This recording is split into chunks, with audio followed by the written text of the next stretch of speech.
How'd the guy get home? Somebody hit a base hit to hit him home? It was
Good afternoon, folks, and welcome to Chilton High School after a marathon game 1 here between Xavier and Little Chute. We are finally getting ready for game number 2 of the broadcast you have all been waiting for. The Waupun Warriors, the number 2 seed and the home team, taking on the number 4 seed Waupaca Comets. Thank you for joining us here this afternoon. Game is going to approximately start a little bit after 2:20, I believe. 2:20 is when we will have the starting lineups introduced. Again, thank you so much for joining me this afternoon. This is Gunnar Zippert with you here from Chilton Middle School, playing host to today's sectional semifinals and final. In a 12-inning affair, the Little Chute Mustangs walked off the Xavier Hawks 5-4. In the bottom of the 12th, it was the pitcher of record, Reese Jotin, with the walk-off single. He had thrown 86 pitches and came in relief. Little Chute only having to use 2 pitchers in that game. Xavier was on to their third. So for Little Chute, they will move on to today's sectional final. We will broadcast the sectional final if Waupaca wins against Waupun here. Should Waupun take home the victory, we will not be broadcasting a Waupun Little Chute sectional final. Waupaca coming in at 16-9. They finished 8-8 in Northeastern Conference play. Should they advance, they would face the Northeastern Conference champions, the team they're very familiar with in the Little Chute Mustangs. Waupun coming in at 21-5, 8-2 in the Capital North Conference, their first year in that conference after the dissolution of the East Central Conference. And in their first season in the Capital North, they were the conference champions, finishing a game ahead of Lake Mills and Lodi. Waupun also comes in as the number 13 ranked team in the final regular season poll for Division II from the Wisconsin Baseball Coaches Association. Both of these teams coming in on a roll. Waupaca winning 3 playoff home games last week, taking down Sheboygan Falls in the quarterfinals 22-1 in 5 innings, and then a couple of walk-off victories. First against our hosts today, Chilton. Chilton went to Waupaca, lost 4-3 on a walk-off from Jay Card of the Comets, and then the next night, Reed Rogers walked it off 4-3 for Waupaca in their regional final over North Fond du Lac/Oakfield. The Orioles, North Fond du Lac Oakfield, the big story of this half of the sectional, as they took down undefeated Kiel, the 1 seed, on the road, and that allowed Waupaca to play 3 home games last week despite being the number 4 overall seed. They didn't have to leave the city of Waupaca, got to play at home in the quarters, semis, and regional final.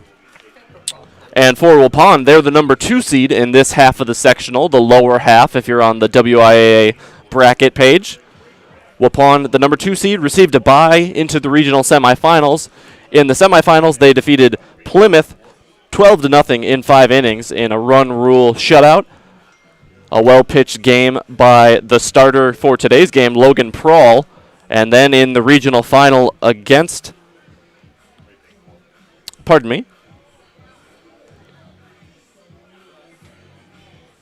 in the regional final against Winneconne on June the 3rd, freshman Sutton Nelson with 6 scoreless innings, 12 strikeouts, no walks, just 3 hits for the youngster. Emmett Hull came on to close it out, and Waupun takes down the Winneconne Wolves 5-0 in their regional final. We'll talk more about those games throughout today's broadcast as Waupaca has now taken the infield. But now a word from our pregame sponsor, Farmer State Bank. Why should they choose Farmer State Bank?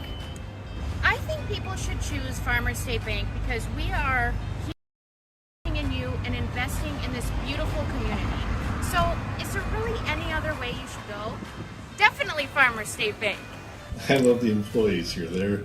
They're awesome. I say they're the A team, and I sincerely mean that. We do so many different things as far as giving back to the community, and they always have a smile on their face. They're always saying thank you. Have a great day. I love our employees. Farmer State Bank is investing in you. Each year since 1997, we participated in National Teach Kids to Save Day. This is a day that we are teaching the youth a unique banking program to teach them saving for the future. We feel that saving is a valuable financial lesson for them now and in the future. That's just one of the reasons you should bank with Farmer State Bank. I think people should choose Farmer State Bank because we're not only a full-service bank, but we also are very community-oriented bank.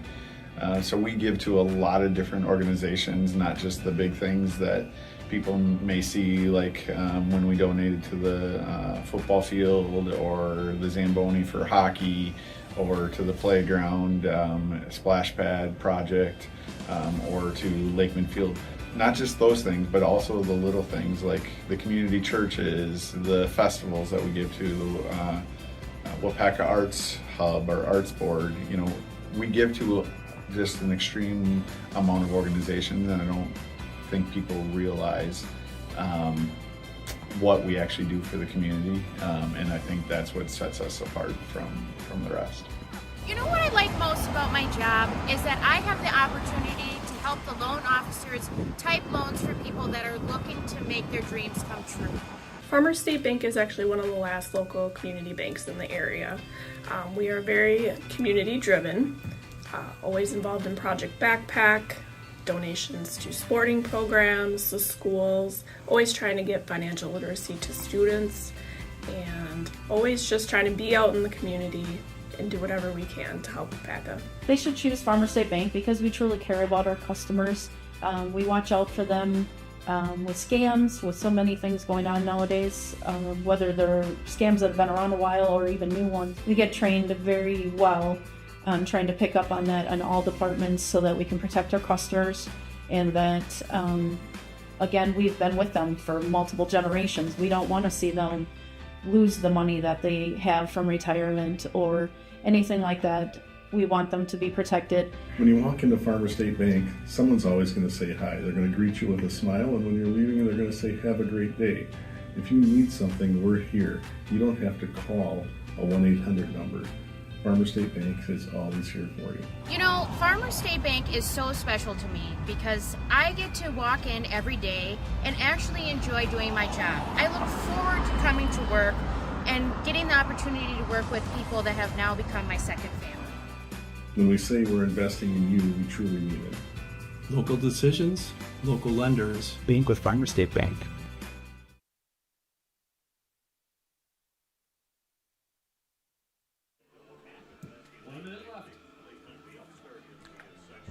Welcome back on Zaleski Sports. Testing. There we go. Pardon me, folks. Welcome back on Zaleski Sports from Chilton Middle School. Here in Sectional 2, our second of two sectional semifinals. Getting ready to go here as Waupaca wraps up their infield-outfield. The Comets are led by head coach Rocky Mondello in his 9th season, his 10th year, but excluding 2020 when there was no season. Overall record of 112 wins and 102 losses. 24 seasons he has spent as a baseball coach at Waupaca High School in some capacity. This year, Waupaca finishing 5th in conference, tied for 5th with Oconto Falls at 8-8. Coach Mondello, a 2018 Northeastern Conference champion. He took over in 2017, the year after the Comets won their 2016 Division II state championship. This is the first time that Coach Mondello's team has made it back to sectionals since their regional championship in 2017. First sectional appearance in 9 years for the Comets. Waupun sectionals has come easy. Making it to sectionals has come easy to them, as this is their 4th straight season with a regional championship. They have made it to the sectional final in each of the past 2 seasons. In 2023, they were defeated by Chilton, our hosts today, in the sectional semis. Waupun able to make the sectionals the last 4 years, but looking to make it back to state for the first time since 2018. Waupaca has not made it since their state title in 2016. Waupun followed up that 2016 title from Waupaca. In 2017, they were the state runners-up before taking home the gold ball in 2018. have made it to the state tournament 8 times. They are 2 games away from their 9th trip. Waupaca with just 2 trips to state, that aforementioned championship in 2016 as well as 1969. The head coach for the Waupun Warriors is Travis Hull. He's in his 3rd season with an outstanding 64-17 record. That includes 26-8 in conference play. This year in the Capital North, but in the previous 2 years in the East Central Conference before that conference dissolved following last spring's schedule.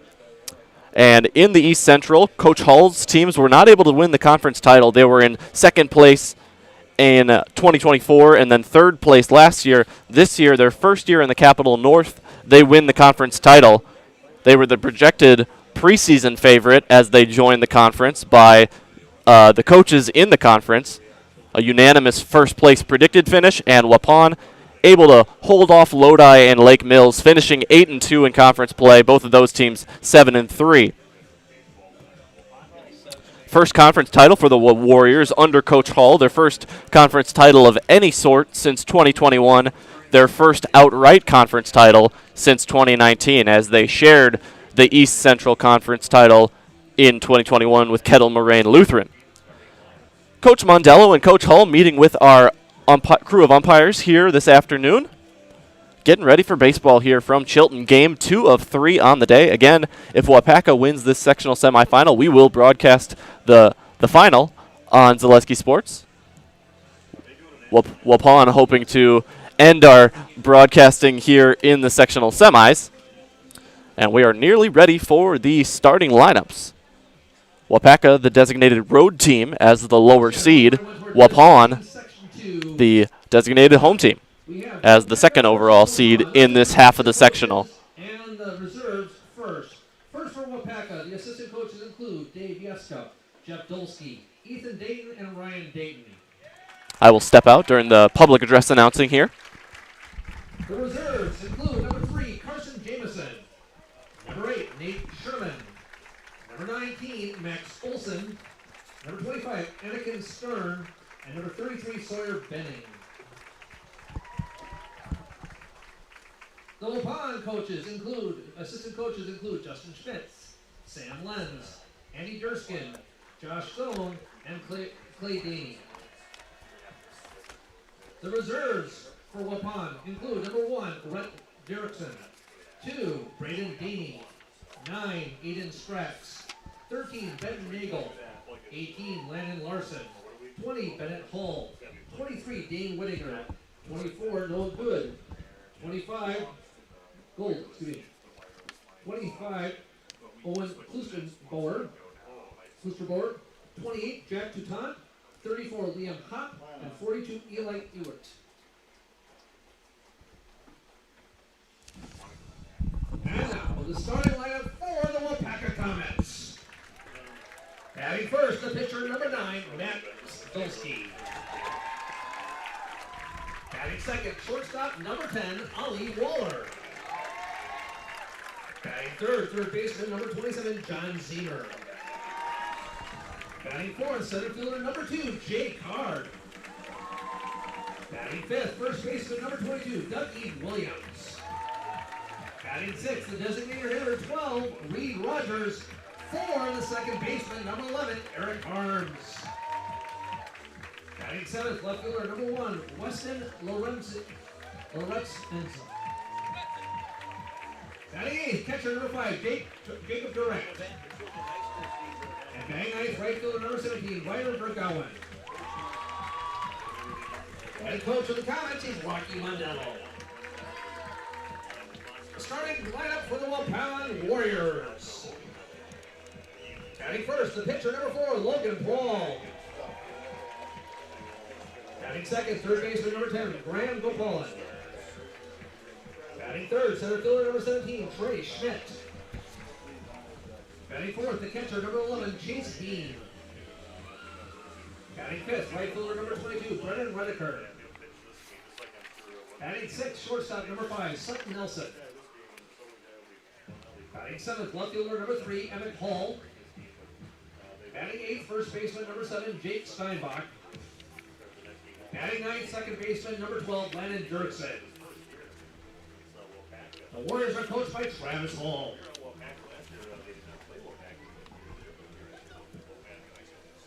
We ask those who are able to please rise, remove their caps or hats, face the flag for the playing of our national anthem.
And as we prepare for first pitch, the sun is peeking out here in Chilton.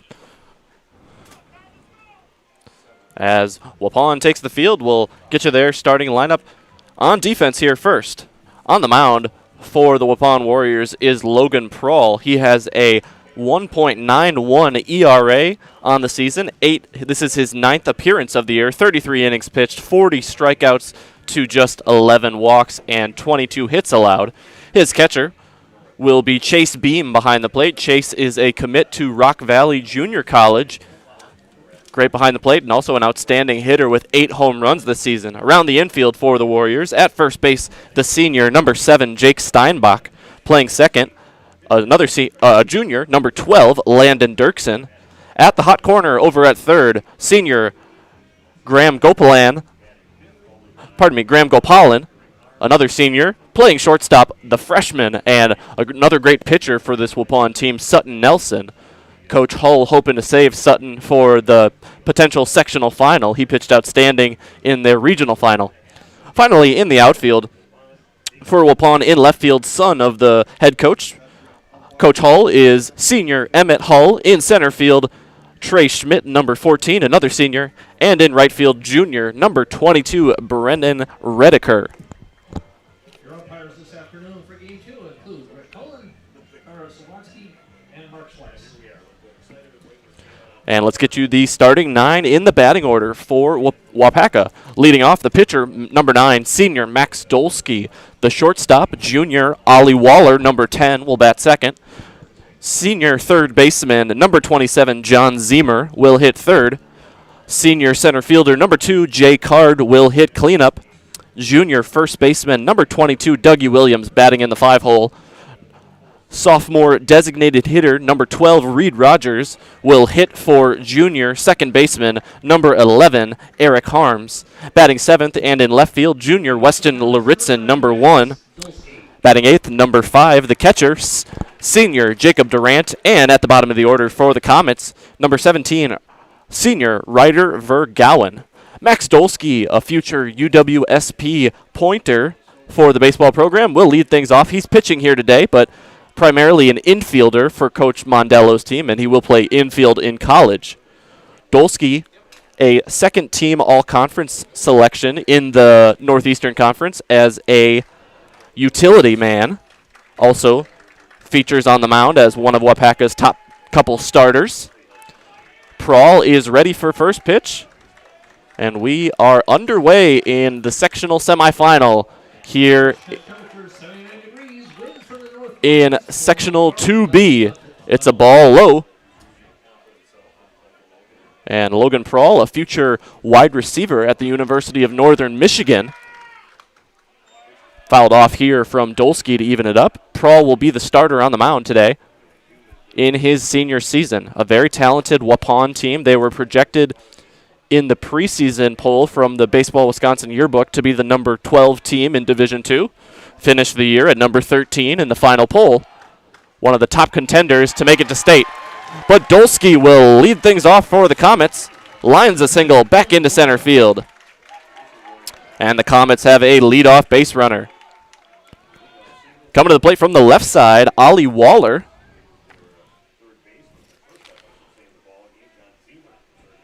Waller, a second-team All-Conference as well as an infielder.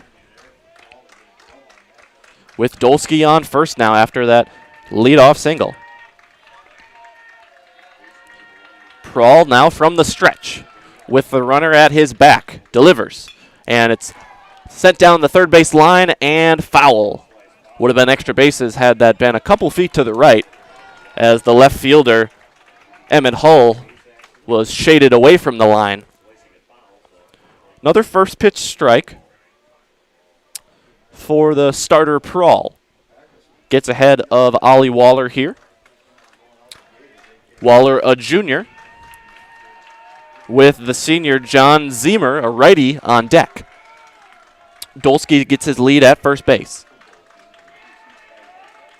Prawl's 0-1 is hit again to left field. This one will stay fair, and it'll hang up for the left fielder Hull. A soft fly out off the end of the bat. Makes it 1 on, 1 out for the Comets. Realizing I need to zoom out there. There we go. Runner on first with 1 away for the number 3 hitter, John Zemer. Jay Card is the cleanup hitter on deck. Another lefty. So Coach Mondello's lineup balanced very nicely between righties and lefties against the right-handed pitcher Prawl. Dolsky still at first. Here's the first pitch to Zemer. Zemer last season was all-conference as a junior. Second team all-conference as a designated hitter.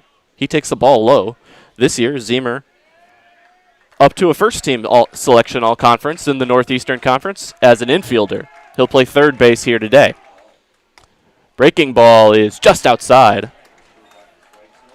An early bit of squeezing there, perhaps, if you're Logan Prawl. Thought that was a strike. If you're just joining us, folks, the winner of this one will take on the Little Chute Mustangs in the sectional final. The Mustangs winning 5-4 in 12 innings. They played 5 extra innings here in our first sectional semifinal. They won over Xavier. Xavier got out to a 3-0 lead, but then the Mustangs were able to eventually take it in extras. Fouled off by Zemer past Coach Mondello. That'll make it 2-1. Dolsky remains at first. Both teams in white pants this afternoon. Waupaca with blue piping down the sides. Waupaca in their white tops, but you can kind of see it's a gradient into their normal navy blue. Waupun in their yellow tops with black pinstripes and black caps. 2-1 to Zemer. It runs inside, and it gets him. That'll make it 2 runners on, and Zemer reaches first base the hard way. I think that got him in the hands. 2, Jay Card. So Jay Card will come up with 2 runners on, but first I think we're going to check on Zemer if he's okay. You can see he's frustrated, but he's not going to let Coach Mondello take him out of this game. Jay Card with the walk-off hit last Tuesday in the regional semifinal over Chilton. Waupaca winning back-to-back games on walk-offs, both by the score of 4-3 in their regional semi and then their regional final. Jay Card to the plate, playing center field here today, lefty hitter. Card, a first-team all-conference selection in the outfield. He's got Dolsky at second and Zemer at first base. Waupun first baseman in on the grass. Third baseman even with the baseline. Middle infielders behind the baseline. Prawl delivers, and a nice pitch to get ahead, a first pitch strike. So that's Jake Steinbach over at first on the edge of the grass. Not both corner infielders, though, playing in. He's going to back up now with an 0-1 count. Prawl delivers. Card takes a changeup outside. was overcast for the first game here this morning into afternoon in Chilton for Xavier and Little Chute, but now the sun piercing through the clouds. 79 degrees, I believe I heard, announced at first pitch. The 1-1 breaking ball up and in. And after an 0-1 start, Jay Card has worked his way ahead. It's 2-1 with runners on. Thank you to everybody tuning in. Sorry for the delayed start. Nothing we could do about that game going extra innings. It was thrilling between Xavier and Little Chute. That catches the outside corner to even things up for Logan Prawl. Both teams, Xavier and Little Chute, had many chances in extra innings. It seemed like every half inning a runner got on base. Before finally in the bottom of the 12th, Reese Joten with the walk-off single, bringing home the runner from third. Swing and a miss from Card. He goes down on a 2-2 strikeout. First of the day for Logan Prawl, his 41st on the season. Dougie Williams, the junior first baseman, another left-handed hitter, stepping in here with 2 outs now. First and second for Coach Mondello's Comets in the top of the first, their first sectional semifinal since 2017. Last year, Waupaca also making a bit of a Cinderella run in the postseason. They were a 12 seed and won 2 games on the road in the playoffs. They knocked off Luxembourg Casco, the 5, and Oconto Falls, the 4, before eventually falling in a regional final against Seymour, who made it to state and nearly won it all. Seymour was the D2 runners-up. Breaking ball, and Williams is ahead 2-0. Seymour, the same team that ended up beating Waupun in the sectional semis. Or pardon me, the sectional final. As Waupun made it to 1 game away from making it to Neuroscience Group Field, home of the Wisconsin Timber Rattlers, the host of the WIAA state tournament.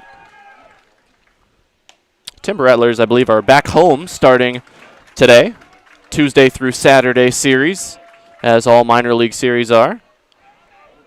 Timber Rattlers will host the Great Lakes Loons, so that's Brewers versus Dodgers affiliates, before the Timber Rattlers head on the road and make room for the state tournament next week. 3-0 pitch is taken for a ball. That was upstairs. A 4-pitch walk to Dougie Williams. I thought certainly it was a red light there for Dougie Williams. He was taken all the way. And I thought the umpire was going to give Prawl the courtesy on that 3-0 pitch. It looked like it clipped the zone, but tight strike zone here early. Bases are loaded for the sophomore Reed Rogers. Rogers had the walk-off hit in the regional final against the co-op of North Fond du Lac and Oakfield. Breaking ball is shot to right field and caught on a line. Nice running grab for number 22, Brennan Redeker. So Waupaca strands the bases loaded. No runs on 1 hit, no errors, and 3 left on in the top of the first. The home team, Waupun, coming to bat on Zaleski Sports. The auto service specialist at Sherrill Tire and Auto Service can change your oil, fix your brakes, align your vehicle, make that check engine light go away, and more. Great service from great people at Sherrill Tire and Auto Service. Find your location at SherrillTire.com.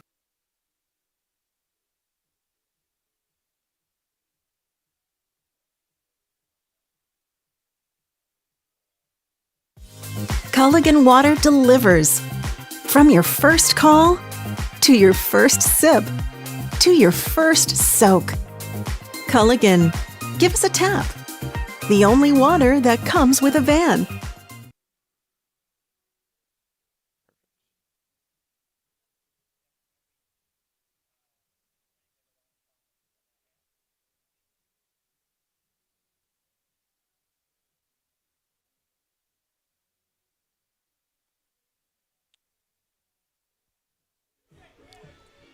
Welcome back on Zaleski Sports. Headed to the bottom of the first. This is Gunnar Sippert with you from Chilton at the site of technically Chilton Middle School. We're attached to here this field, but you can see Chilton High School in the background past the football field. Waupaca sends 6 to the plate in the top of the first, got a leadoff single and then a hit by pitch with 1 out and a walk with 2, but a first pitch swinging line out from Reed Rogers strands the bases loaded. 19 pitches in the top of the first for Logan Prawl. We'll keep an eye on the pitch counts here today as teams are trying to manage their pitch counts. Perhaps they want pitchers to throw in both halves of a potential doubleheader should their team win. On the mound for the Waupaca Comets is Max Dolsky. He will be caught by Jacob Durant, number 5. Around the infield for the Comets, Dougie Williams at first. Second baseman is Eric Harms. He was the designated fielder. Reed Rogers hitting for him in the order. At third base, John Zemer, hopefully shook off that hit by pitch by now. Playing shortstop, Ollie Waller. And in the outfield, in left, it's Weston Loretson. Center fielder, Jay Card. And in right, Ryder Vergowen. Top third of the order here for Waupun. Logan Prawl, today's starting pitcher, will lead things off, followed by Graham Gopalin, the third baseman, and Chase Beam will bat fourth, the number 3 hitter, Trey Schmidt, the center fielder. We'll get the rest of that order to you throughout the inning. But here's the first pitch for Dolsky. Breaking ball is fouled off. Prawl. Rediker batting 5th, the right fielder. Sutton Nelson, the shortstop, batting in the 6th hole. Emmett Hull, the left fielder, batting 7th. Jake Steinbach, the first baseman, batting 8th. And at the bottom of the order, it's the second baseman, Landon Dirksen. This is lined to right field. In on it, making the catch, is Ryder Vergowen. So a similar line out there to start the bottom of the first to what we had ending the top of the half of the inning. No DH in the lineup for Waupun. Both pitchers batting for themselves here today, but Coach Mondello electing to use the DH to hit for his second baseman. Everybody in the Waupun starting 9 will start out hitting for themselves. Graham Gopalin, senior third baseman, to the plate here. I do have stats for this Waupun team on Max Preps. Thank you to them for submitting those throughout the year. Gopalin, a .394 hitter, 1 double, 1 triple on the year. So of his 26 hits, 24 of them singles. 1-1. As on deck is Trey Schmidt, a .424 hitter. And that one low, and Dolsky falls behind. On deck, Trey Schmidt, a left-handed hitter, the first of the day for Waupun. 2 righties here at the top. Dolsky delivers. That's going to be upstairs, and a consistent zone here from our umpire. Those balls at the letters, just like the 3-0 to Williams that I thought Prawl would have gotten a little bit of grace on. It was called a ball then, and it was called a ball now. 3-1. Showing bunt and pulling back on a strike was Gopalin. So a full count here now. Dolsky from the windup. Payoff pitch, breaking ball. And we've got a pause here from our home plate umpire. It did hit Gopalin on the elbow. I think Coach Mondello not going to be happy with Gopalin's effort to get out of the way of that one. Dolsky pleading his case as that ball broke into the zone, I believe. But they're going to call it a hit by pitch. Number 14, Trey Schmidt. And you understand Coach Mondello's frustration here. I thought that was a backwards K. Pardon me, folks. Schmidt batting righty here, folks. I got all twisted around looking to the right of the press box here. Looking at the on-deck circle. So a 1-out hit by pitch. Both teams with 1 plunked batter in the first. Dolsky from the stretch. First pitch swinging from Trey Schmidt into center field. Back on it is Card, twisting and making the catch. Didn't seem to have the best read on it, but Jay Card with plenty of time to settle under that one. Center fielder flies out to center fielder. Schmidt retired. 2 outs. Runner on first base. Chase Beam, the starting catcher, headed to Rock Valley Junior College in the fall to play at the Division II junior college level. A .439 hitter, 29 hits, and unlike Gopalin, A lot of his are of the extra base variety. 10 doubles, 8 home runs, 45 runs driven in for Chase Beam. An absolute Hulk at the plate right now. Stolen base, safe for Gopalan on the first pitch that Beam sees. So now you get a runner into scoring position for your lead RBI guy with 2 outs. Pitch was a ball, I thought. Waiting to get confirmation from the home plate umpire. That's always the trick on stolen bases. It's easy to forget what happened at the plate, whether it was a ball or a strike. Gopalan now at second after the stolen base. Fouled off by Beam. That'll make it 0-1 in my book. Still waiting for that first pitch, whether it was ball or strike. Waiting on the home plate umpire to verify.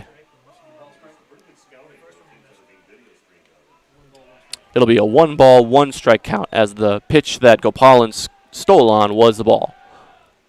Breaking ball 1-1 is outside. Dolsky going with the breaking ball there.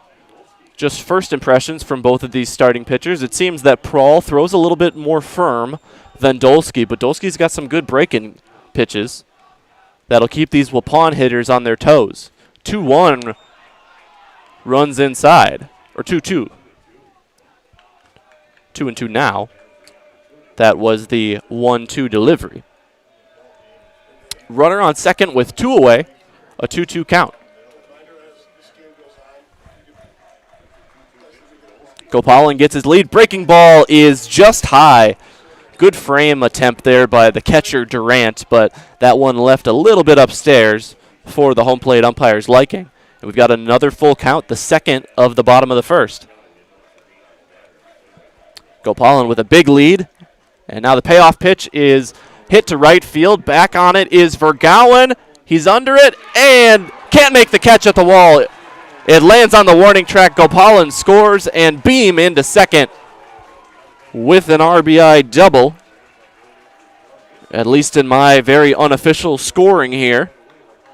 Tough ball for Vergouwen getting back on that one. Was able to get under it, but just couldn't finish the play. He had a long distance to cover. So that'll be a hit in my scorebook, but I think Dolsky and the Comets might have an argument whether that run should be earned or unearned. But the bottom line is this: Waupun on top 1-0. Beam and Gopalan trade places on a 2-out double. To the plate is Brennan Rediker. Beam gets a courtesy runner for him. Number 42 is Eli Ewert, a sophomore, to run for the catcher. Dolsky's breaking pitch low and away to Rediker. The right fielder, a junior. No all-conference information for Waupun. The Capital Conference just had the meeting last night, so wasn't able to get those. And they're not available publicly yet. This one skied to right field. Vergouwen with another chance. Back on it, makes the catch at the track. Rediker put a charge into that one, but it ends up being the third out of the inning. 1 run on 1 hit, no errors, and 1 runner left on base for Waupun. We head to the second. Warriors on top of the Comets, 1-0.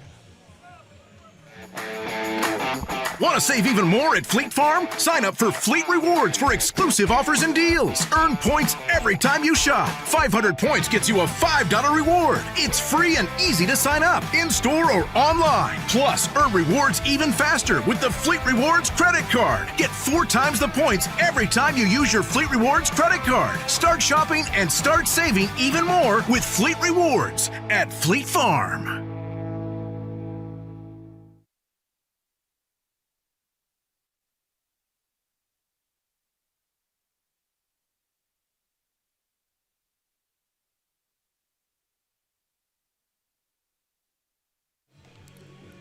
First run of the game across in the bottom of the first for the Waupun Warriors. silver lining for Max Dolsky, able to get out of the inning, strand a runner on second base with that flyout from Redeker. He faced 5 hitters, 17 pitches for Dolsky, so very similar to Logan Prahl's amount of pitches in the top of the first at 19.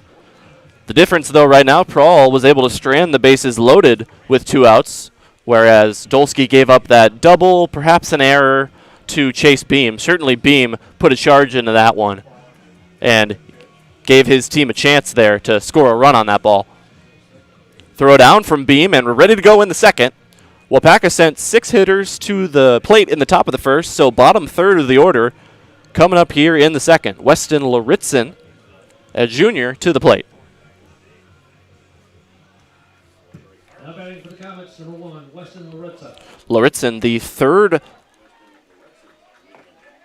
lefty in the lineup in the top 7 hitters. The fourth, pardon me, as hitters 2, 4, 5, and 7, all lefties for the Comets thus far. Prahl with a bit of a shaky top of the first. I'm sure by his standards he was not looking to load the bases, but was able to work out of it. He's got a 1.91 ERA coming into this one.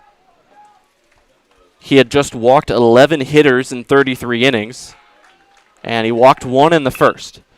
This is put on the ground to the right side. Dirksen throws to Steinbach in time, and a leadoff ground out for Laritzen. To the plate is the catcher, Jacob Durant. Durant in all-conference selection. Honorable mention at the catcher position. Was an honorable mention last year as a junior as well. Hitting 8th here. Bottom of the order, another lefty hitter, Ryder Vergouwen, the right fielder, on deck. Prahl from the windup delivers on a cutting fastball or perhaps a slider outside. Prahl with his team ahead here. His 9th appearance of the season. Most common pitcher for this Waupun team has been the freshman Sutton Nelson. He's got a .58 ERA in 10 appearances. He was outstanding against Winneconne in the regional final. That one's outside to make it 3-0 to the number 8 hitter, Jacob Durant. One of 5 seniors in the starting lineup for Coach Mondello. So half seniors, half not, if you include Eric Harms, who's the designated fielder. 3-0 pitch taken all the way was Durant, and strike is in there, this time for Prahl. We saw a 3-0 in the first inning to Dougie Williams, and he took his base on 4 pitches. That one clips the inside corner.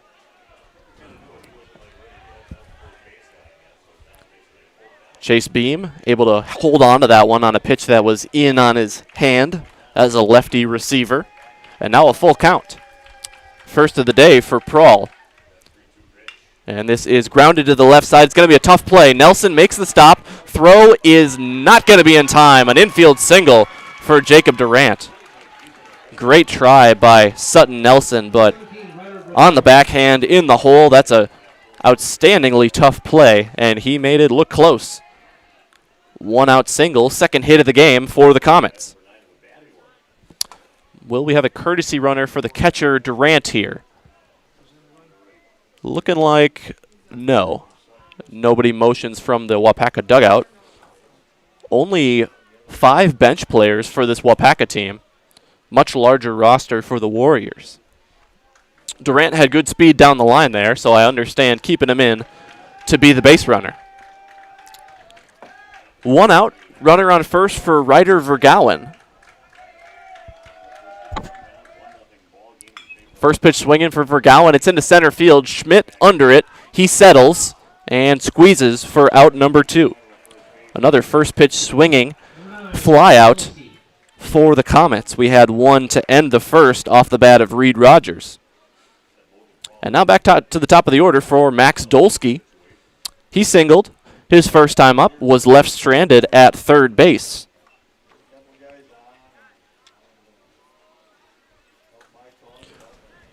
Now Dolsky on with a runner on base.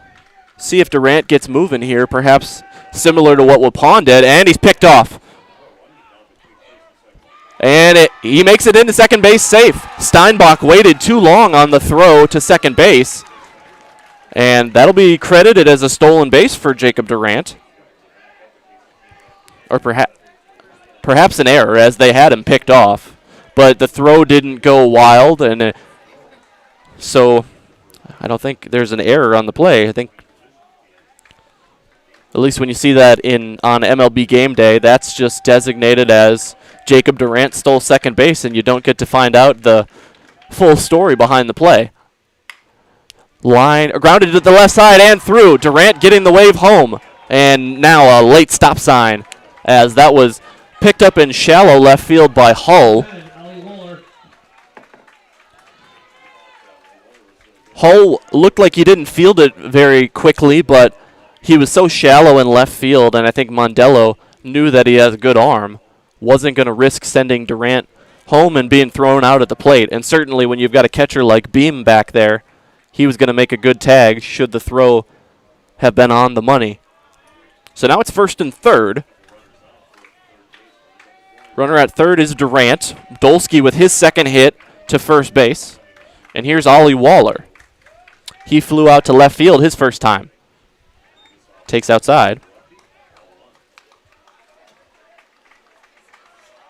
Today's game brought to you by Infinity Exteriors, installing peace of mind, roofing, siding, and windows built to last. Saving our communities from unscrupulous contractors, we guarantee quality you can trust.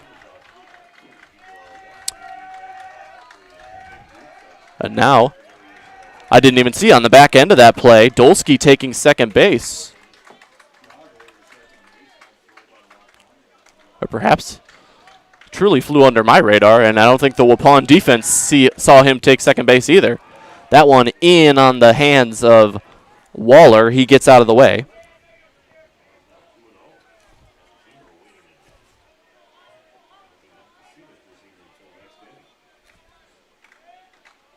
Single to left field from Dolsky. He takes second. Durant remains at third, and it's a 2-0 count to the number 2 batter, Ollie Waller.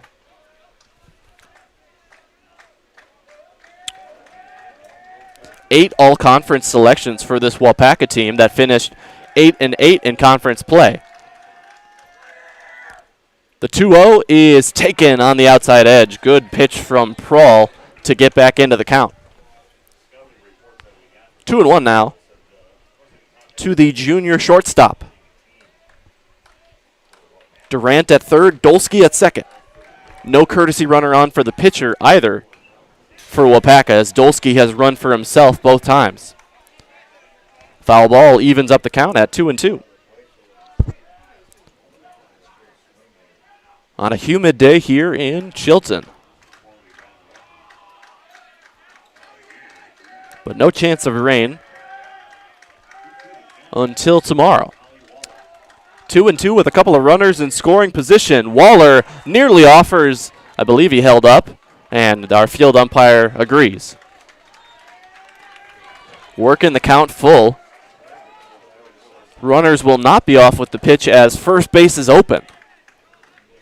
John Ziemer on deck. He was hit by a pitch his first time.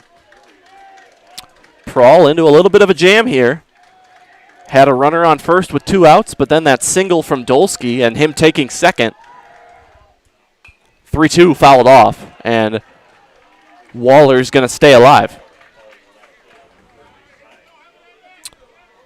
For these seniors and juniors on this Waupaca team, they've improved from a 2-win team 2 years ago to 11 wins last season, and now already to 16 on this year as the program continues to improve. 3-2 breaking ball, swing and a miss. Two more runners stranded for Waupaca in scoring position. They've left 5 on. No runs on 2 hits, no errors, and 2 left on. We'll head to the bottom of the second on Zaleski Sports. I think people should choose Farmers State Bank because we are a community bank here investing in you and in our community. I love the employees here. They're awesome. I say they're the A team, and I sincerely mean that. They always have a smile on their face. They're always saying thank you, have a great day. I love our employees. If you need something, we're here. You don't have to call a 1-800 number. Farmer State Bank is always here for you. Local decisions, local lenders. Bank with Farmer State Bank.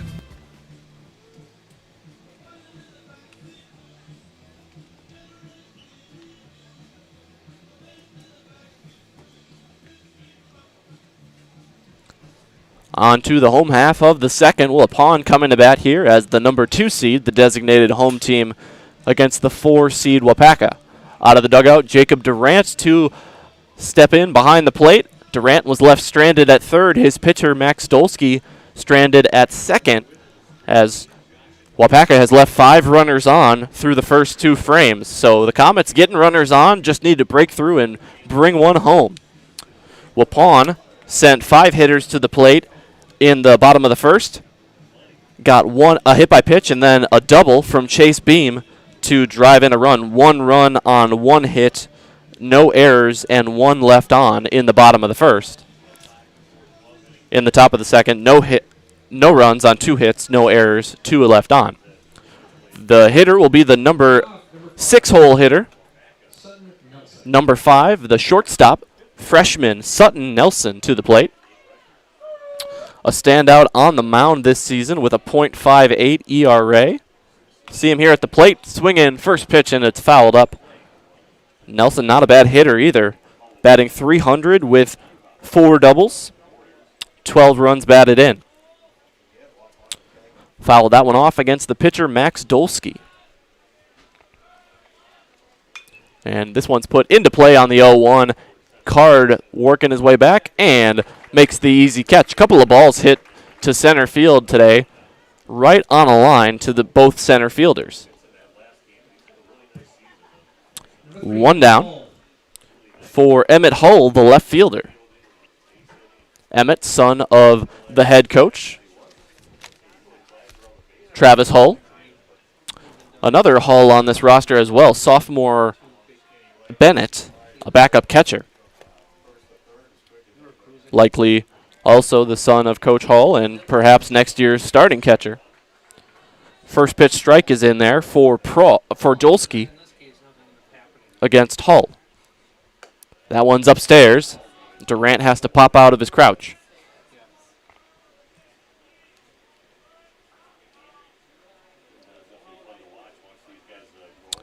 The 1-1. Dolsky gets a foul tip and is ahead. Dolsky came in relief in his last appearance, threw 5 shutout in the regional final against North Fond du Lac. Allowed just 2 hits and had 7 strikeouts, no walks. Got the win in relief. 2-2 now to Hull. Puts a grounder towards Waller. Ollie takes it on a hop, throws on to first in time. Nicely done by the junior. 2 down for the number 8 hitter, Jake Steinbach. Fly out and then a ground out here for Dolsky in the bottom of the second. Jake Steinbach, the first baseman, a senior for Coach Hull's squad, batting .286, 4 doubles on the season, 12 runs batted in. Curveball, a big looper, in for a strike from Dolsky. Nice first pitch offering. Again, Dolsky will play at the University of Wisconsin Stevens Point next fall. This one is lined into right field for a 2-out single. Got up on the bat of Steinbach, an awkward swing, but he made it work. Shoots it into right.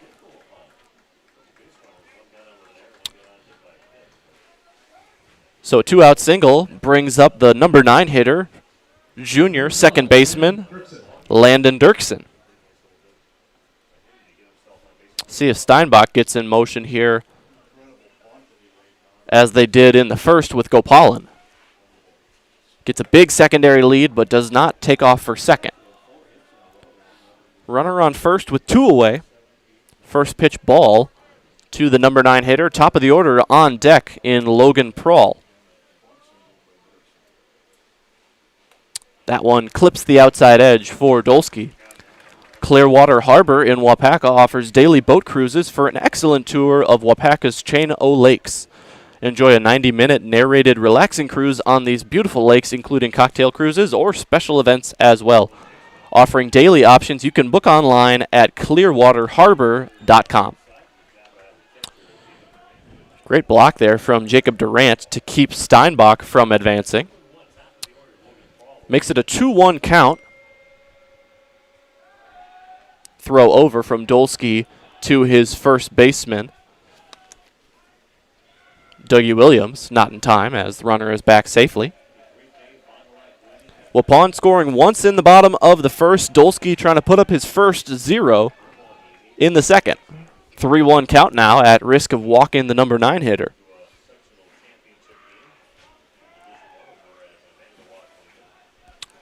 Dirksen, the junior, one of 2 juniors in the starting lineup. 3-1 he takes, and it's going to be up and in to make it a 5-pitch walk with 2 outs. Top of the order coming to bat in Logan Prawl. Prawl lined out to right field his first time. A nice catch by Ryder Vergowen, as Vergowen had a busy first inning. Looks like we're going to Coach Hull conferring with our home plate umpire. And it looks like we're going to have a runner coming on for Jake Steinbach. So not a courtesy runner, but a pinch runner. Number 1, Rhett Dirksen, now under 1.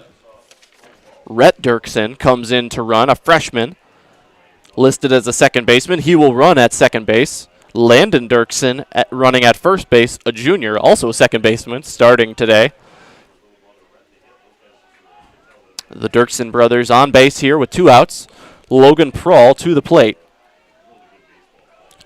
Dolsky got a fly out and then a ground out, but a 2-out single and walk have put a couple runners on for the Warriors. First pitch to Prawl is high. On deck is Graham Gopalan. He was hit by a pitch and scored in the first inning. And if you're Dolsky, just get out of this with no harm across, no runs across. Has been a long inning for him. It's popped up, foul.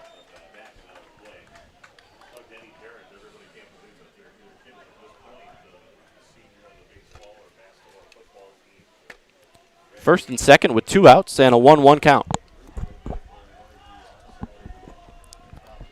Prawl with the bright pink cleats and batting gloves here.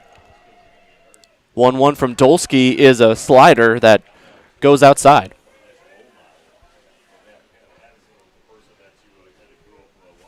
Dolsky falling behind here as he gets his sign from Durant. Comes set. Couple of runners on. From the stretch, Dolsky delivers the ball at the top of the zone. It's fouled off. Prawl liked what he saw on that high fastball, but just off. 2-2 now. Little Chute winning the first sectional semifinal in Group A earlier this morning. 5-4 in 12 innings in a game that worked its way well into the afternoon. Didn't finish till about 1:45. An over 3-hour long game. The Mustangs walking it off in the bottom of the 12th with 2 outs. Xavier got out to a 3-0 lead. Then Little Chute scored 2 in the bottom of the 5th and then 2 more in the bottom of the 6th. They weren't able to close it out as Xavier scratched a run across to tie it up and send it to extras. Prawl flies out to center field, and 2 runners left on base for Waupun. No runs on 1 hit, no errors, and 2 left on for the Warriors. Waupaca looking to break through for their first run of the day in the 3rd when we come back on Zaleski Sports. Welcome to the competition where only the best healthcare plans rise to the top. Megasure. Presenting Paperwork Pound Cake. A half-baked plan with flaky service sprinkled on top. Ooh. Next up, Security Health Plan. I call this one the Sweet Security. It has high quality coverage folded in, and it's frosted with award-winning local service that's sweet but never sugar-coated. That's a slice of better. Chef Security, congratulations. Truly the recipe for better. Help us create iron castings the world uses and trusts. At Waupaca Foundry, you're not just making parts. It's the pride in what you do, the quality of people beside you, and the career you create. What we make matters. Who makes them matters more. Join us. Cast your future at Waupaca Foundry. Visit jobs.waupacafoundry.com. Go Comets!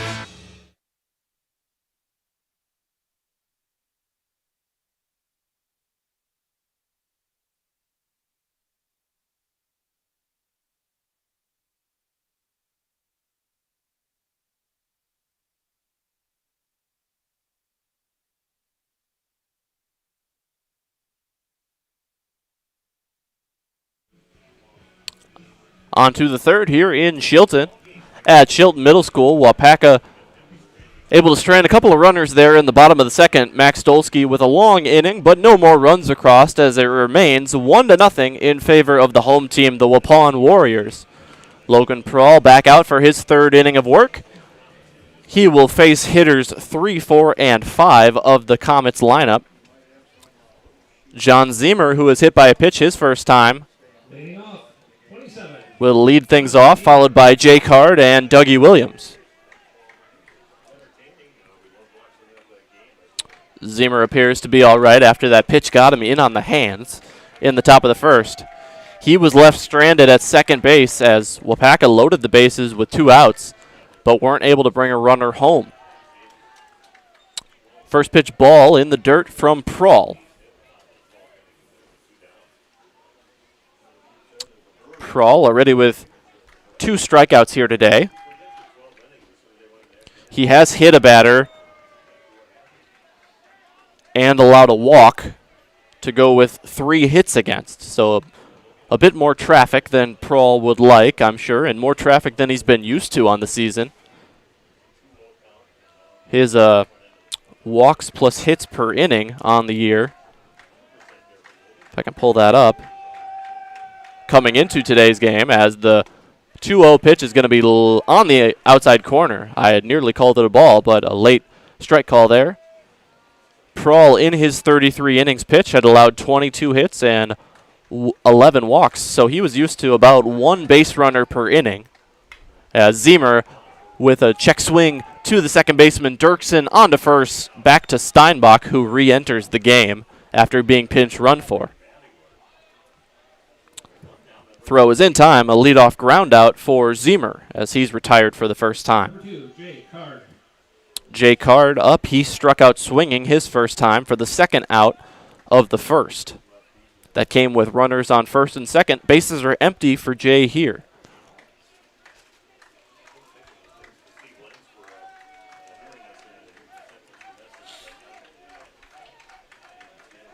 Seven hit batsmen on the year for Prawl coming into this one. So a little bit over 1 base runner per inning if you take all of hits, walks, hits by pitch, and that doesn't even include when runners reach on an error. First pitch ball, Card is ahead. Slices that one down the left field line. It's going to get foul. Will it be caught? Gopalin gives chase, and it's out of his range. The left fielder Hull also not able to get to it.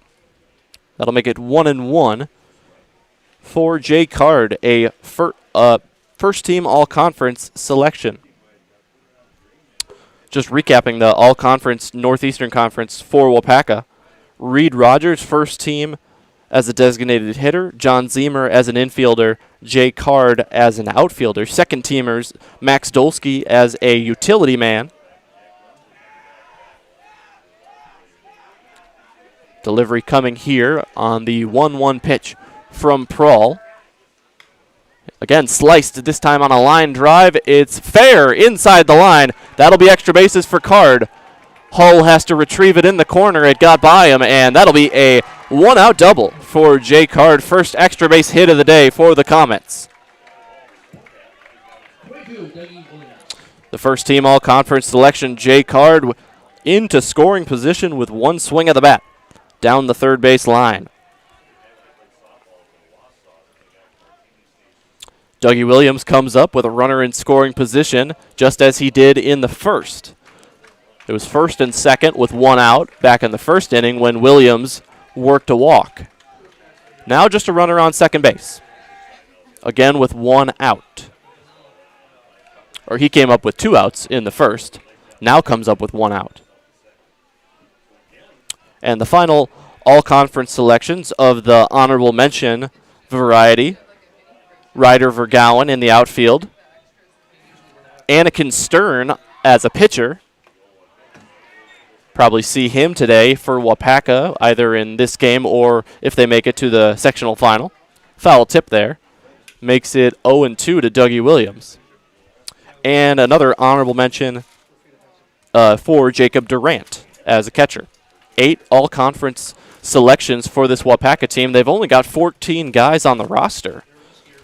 So over 50% of the team found on the all-conference list of the Northeast Conference. 1-2 is grounded through the middle past Nelson. Getting the wave around third is Card. Schmidt comes up throwing. Beam able to hold on. No, he dropped the ball and Card scores. Beam appears to be in pain. Taking third base says, I don't believe the time has been ruled. All the way around to third was Williams. He took second on the throw. Beam is in a bad way here. Waupaca ties things up on the single from Williams. Beam did a great job to receive the throw from Schmidt up the line, but it was not able to hold on through the contact from the runner, Jay Card.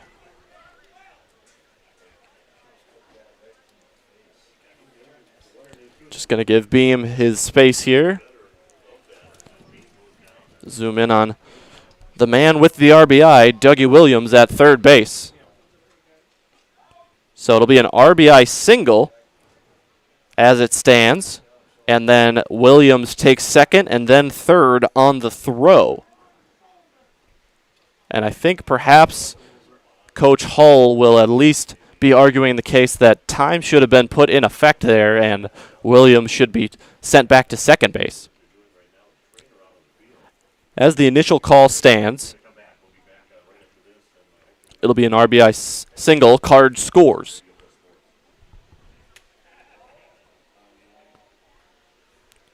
So Williams will be at third base with 1 out if the call remains the same. Trainer checking on Chase Beam, the top hitter for this Waupun team, and hopefully he's all right to remain in this game in some capacity, even if he has to come out from behind the plate.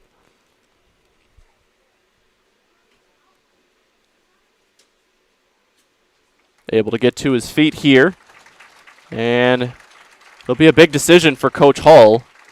Definitely going to let Beam get his bearings back here, maybe a couple of warm-up pitches. The hitter will be Reed Rogers coming to the plate when we do resume play. Going to get a big drink of water here for Beam. As we'll go back to our normal camera view. Just want to give, whenever there's an injury like that, give the player some space. See that a lot more during the football season.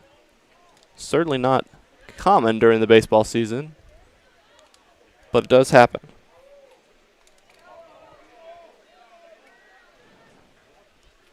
Waupun faithful here in Chilton, not happy with the calls there. The call of safe at home and then Dougie Williams advancing to third. But it does not seem like we will have any change in what the umpire ruled.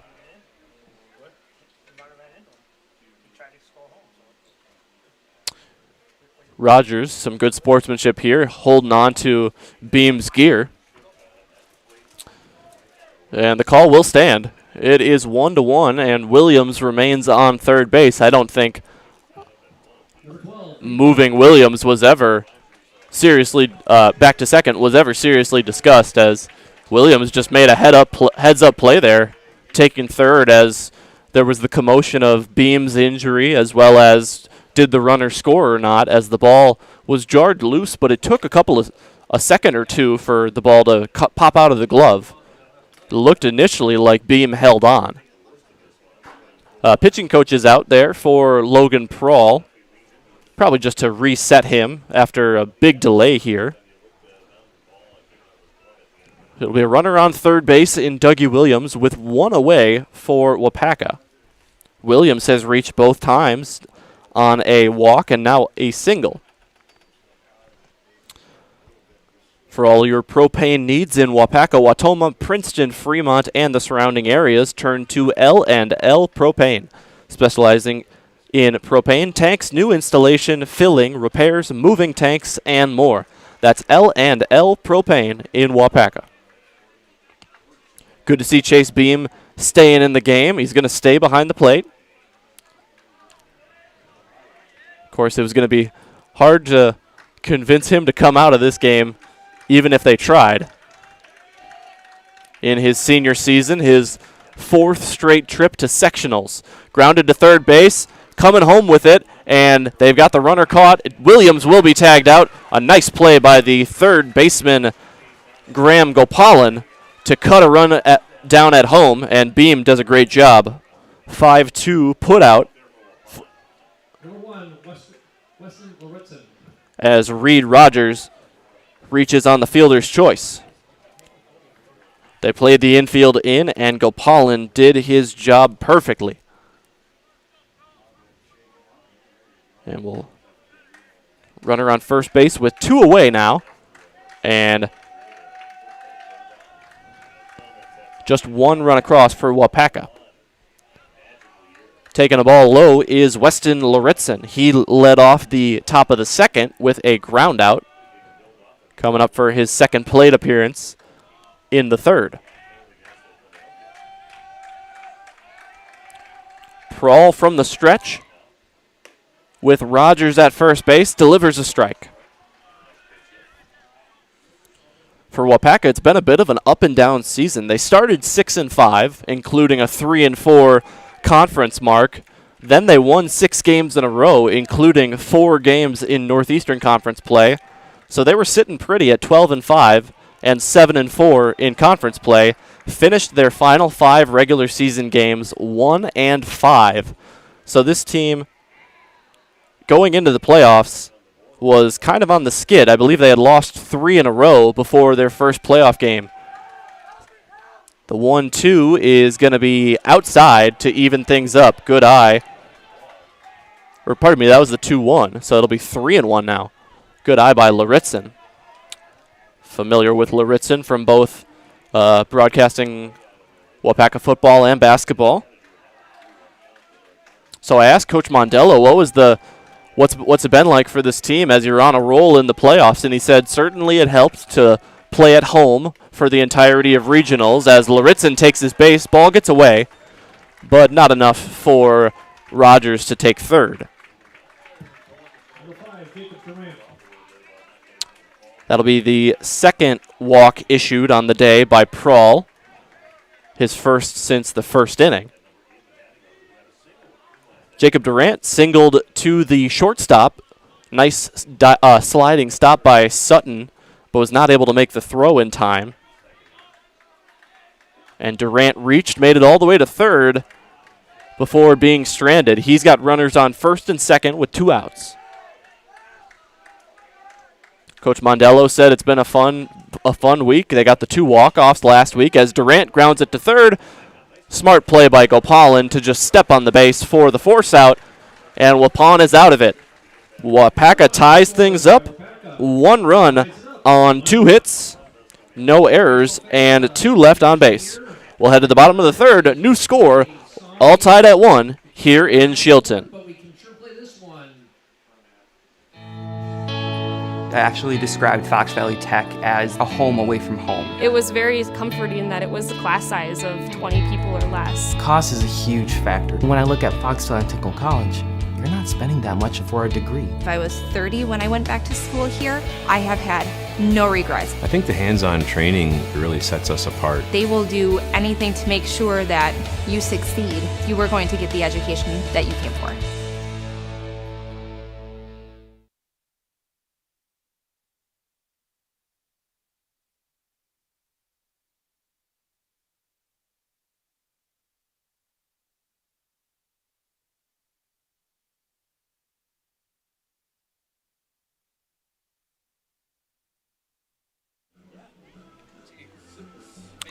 On to the bottom of the third, Waupaca scratched one across in the top half of the inning on an RBI single from Dougie Williams, scoring Jay Card, and we are tied at 1. Good job by Logan Prohl after that single that scored a run. Got a fielder's choice ground out to cut down Williams at home. A 2-out walk allowed it to be first and second with 2 away, but then gets that grounder from Jacob Durant to wrap up the inning. On to the bottom of the third, Waupun coming to bat.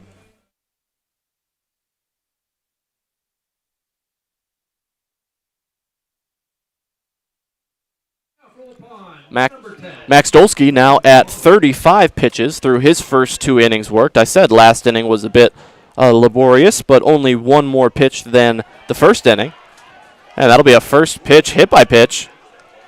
The leadoff runner is going to be Graham Gopalan. He got hit his first time and scored on the Chase Beam double.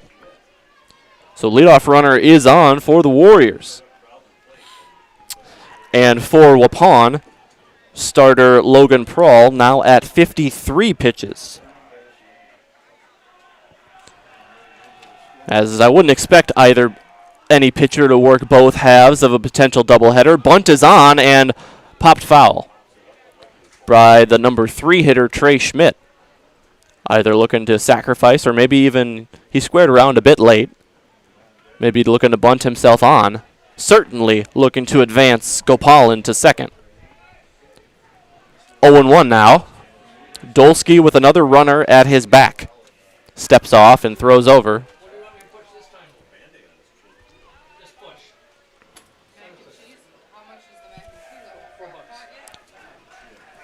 Oh and 1. Squaring around to sacrifice is Schmidt. He pulls back, swings deep ball, fly ball into the left field, but Laritzen sees it the whole way, makes the left-handed catch. So a bit of a fake out there from Trey Schmidt. Squares around like he's going to bunt again, pulls back and swings away, but just a routine fly out as he has flown out both times. Chase Beam, after that scary collision in the top of the third, in here to bat in the bottom half. He doubled for an RBI his first time. Curveball is upstairs. Didn't help that Jacob Durant was popping out of his crouch there. He might have been able to frame that for a strike. But he was keeping an eye on Gopalan, who stole second in the first inning. And stealing second allowed him to score easily on that fly ball double off the bat of Beam. The 1-0 is upstairs on a fastball. Dolsky falling behind. For your insurance needs, look to locally owned community insurance of Iola, Amherst, Stevens Point, and Waupaca. They specialize in home, life, auto, commercial, and business insurance with a local expert you know and trust.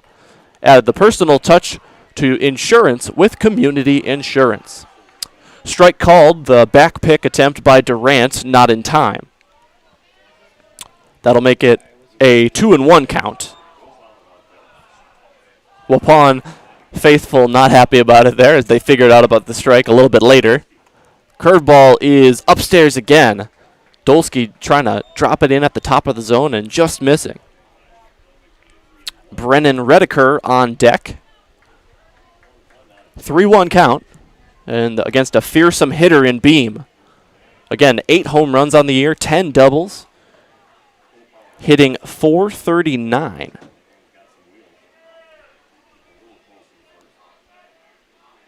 .29 hits, as this one's fouled off to make it a full count. 29 hits in 66 at-bats. And stats on Gopalan over there at first. He's got 20 stolen bases, make it 21 now, with his swipe in the first inning. Count is full now. Payoff pitch. We'll see if the runner gets in motion here. Wouldn't expect it with 1 out. There he goes. Pardon me. Beam sends a fly ball into center field. Card is back on it, and it is gone over the left center fence. Chase Beam, 2-run home run. after a scary situation in the top of the third. He comes back a half inning later and sends it yard. His 9th homer of the year, 19th, make it 20th extra base hit as he's got 11 doubles, 9 homers, and all 3 runs batted in here today. Gopalin scores and Beam scores to make it 3-1. So as soon as Waupaca ties it up in the top half, Waupun back out in front by 2 runs.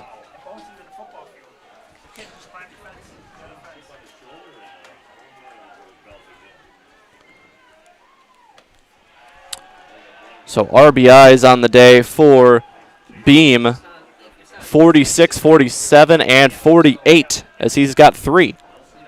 First pitch ball, and now it's 2-0 from Dolsky to Brennan Redeker.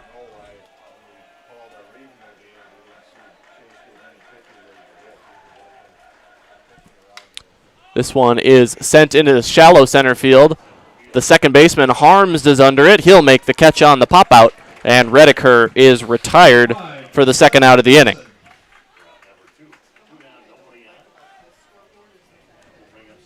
Sutton Nelson flew out to center field his first time up. Nelson, the likely starter if Waupun is able to advance to the sectional final. Likely starter on the mound, I should clarify. He swings through a big curveball. Nice pitch from Dolsky.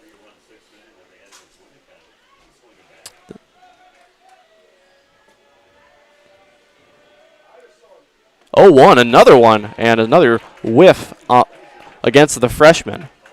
Dolsky taking advantage of perhaps a little bit less experience for Sutton at the varsity level. Senior versus freshman here. Fastball upstairs, good idea. Changing speeds. But Nelson able to lay off. Waupun came into the season ranked as the number 12 team in Division II. As Nelson gives this one a drive, Laritzen back to the track and makes the catch. Allowed out number 3. For the first time today, Waupun doesn't leave a runner on base, but that's because Chase Beam cleared him. 2 runs on 1 hit, no errors, and nobody left on. New score, 3-1. Waupun Warriors on top here in Chilton. When it comes to propane, this is the best time of the year. Get your fill scheduled before the winter weather sets in, and you'll be glad you did with L&L Propane in Waupaca. Servicing all throughout central Wisconsin, no matter the size of your propane need, L&L can get you set and ready for your home needs, business needs, crop drying, and so much more. Don't get caught paying those late season prices for your propane this year. Just call L&L Propane at 800-924-5975. That's 800-924-5975 for the best propane price of the year. Good evening, folks. Matt LePay here. Ridgetop Exteriors is kicking off your roof replacement like pros. Old shingles off, decking down, ice and water guard set. Textbook protection. Underlayment follows. Sealed tight like an O-line. Valleys flashed. Shingles installed row by row. Captain ventilated. The crew scoops every nail, leaving no yard marker behind. This project's wrapped. Your turn to call the play at ridgetopexteriors.com.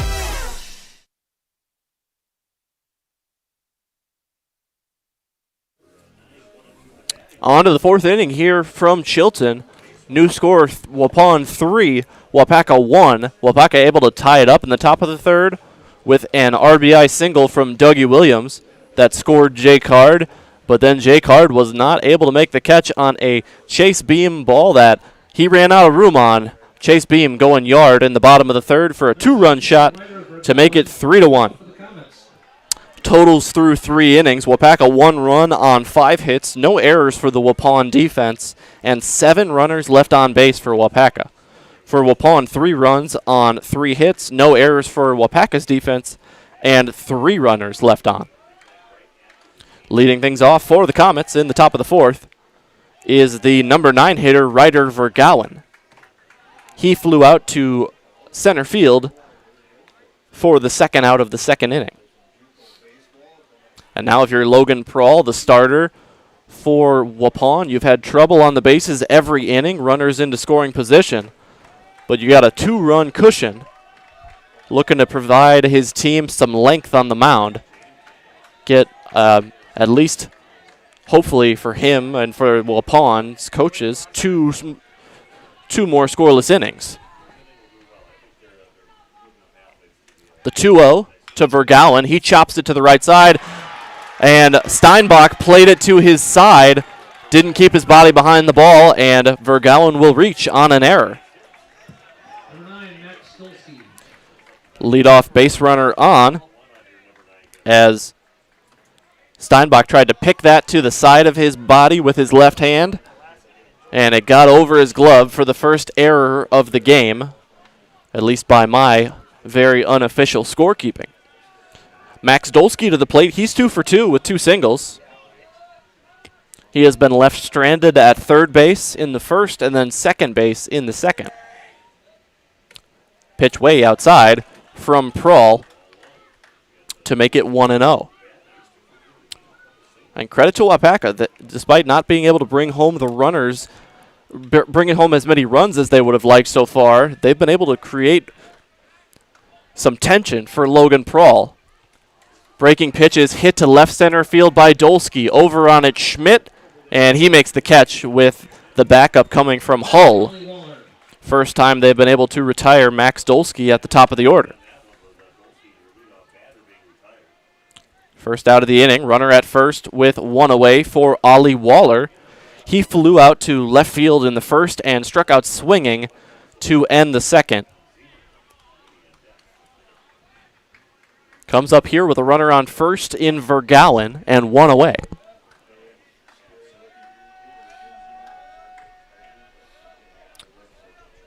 Prawl gives the runner a check and comes home. That's going to be outside for ball 1. All 3 hitters this inning getting ahead 1-0. Turn to Farmers State Bank for all your banking needs. Farmers is proud to support all of the Waupaca High School athletes and wishes all Comets the very best this season. Strike on the inside half, taken by Waller. It's 1-1.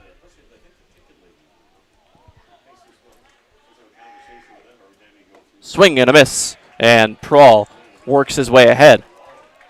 Looking for strikeout number 3 on the day. Struck out 1 batter in the first and the second, was not able to get one in the third, as all 3 outs came as a result of ground balls. 2-2 now. Runner on first base with 1 away for Logan Prawl and the Waupun Warriors.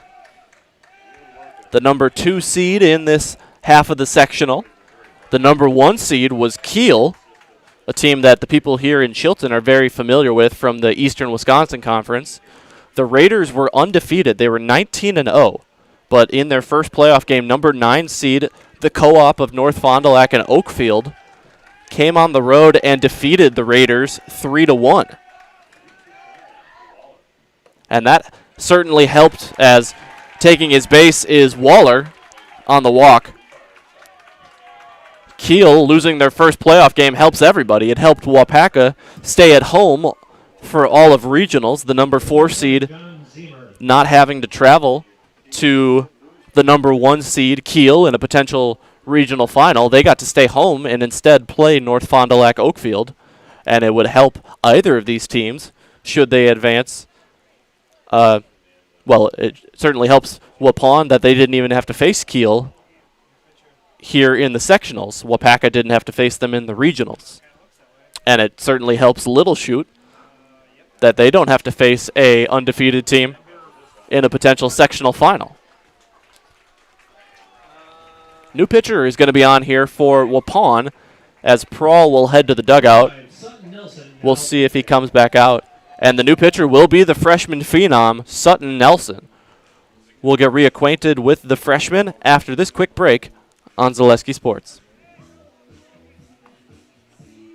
Good evening, folks. Matt LePay here. Ridgetop Exteriors is kicking off your roof replacement like pros. Old shingles off, decking down, ice and water guard set. Textbook protection. Underlayment follows. Sealed tight like an O-line. Valleys flashed. Shingles installed row by row. Captain ventilated. The crew scoops every nail, leaving no yard marker behind. This project's wrapped. Your turn to call the play at ridgetopexteriors.com.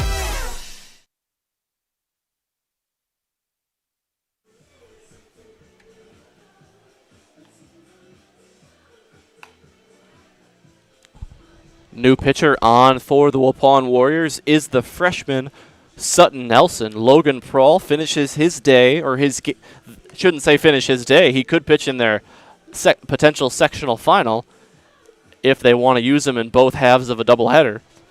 But he finishes this game at 64 pitches. He goes 3 1/3 innings, records 10 outs.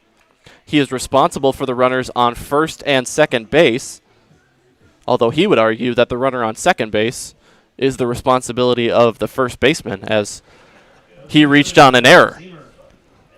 That is Ryder Vergowen. He reached on an error by the first baseman Steinbach, and then the 5-pitch walk to Ollie Waller made it first and second.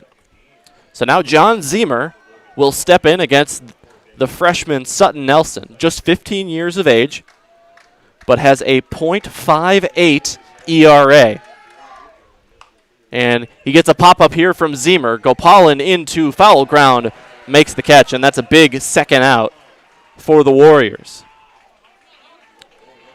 Zemer, that got inside on him, and he pops out to the third baseman. He's now 0 for 2 with a hit by pitch. Number 2, Jay Card. Jay Card now up with runners on first and second and 2 outs. He had the 1-out double an inning ago. He came around to score Waupaca's only run. Nelson, a .58 ERA. He's 7-1 on the year, has a save as well. This is his 11th appearance as he delivers a strike. 11th appearance in his freshman year. He's going to be a member of this Waupun rotation for a long time. That out to Zemer made it 49 innings pitched on the year for Nelson. Bit of a cut fastball got in on the hands, but is fouled off by Card. 80 strikeouts in 49 innings for Sutton Nelson. Just 25 hits, 12 walks. Only 6 runs allowed, 4 earned on the season. 0-2 is chopped to the third baseman, Gopalin, and again, he'll step on third to end the inning. Waupaca gets runners at first and second with 1 out. They leave them there. No runs on no hits, 1 error by Waupun, and 2 left on. We head to the bottom of the 4th. Waupun looking to add to their 3-1 lead. Want to save even more at Fleet Farm? Sign up for Fleet Rewards for exclusive offers and deals. Earn points every time you shop. 500 points gets you a $5 reward. It's free and easy to sign up, in-store or online. Plus, earn rewards even faster with the Fleet Rewards credit card. Get 4 times the points every time you use your Fleet Rewards credit card. Start shopping and start saving even more with Fleet Rewards at Fleet Farm.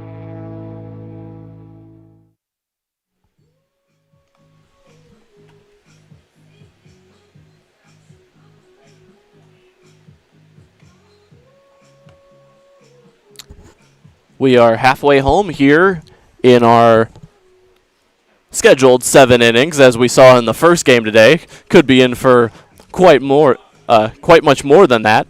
But 3.5 gone, 3.5 to go here in the regularly scheduled 7 innings, and Waupun leads 3-1. Waupun removing their starting pitcher Logan Prawl in the 4th inning after he got 1 out. So he gets 10 outs. Sutton Nelson comes on, throws 4 pitches, gets the final 2 outs of the inning on a pop-out and then a ground ball.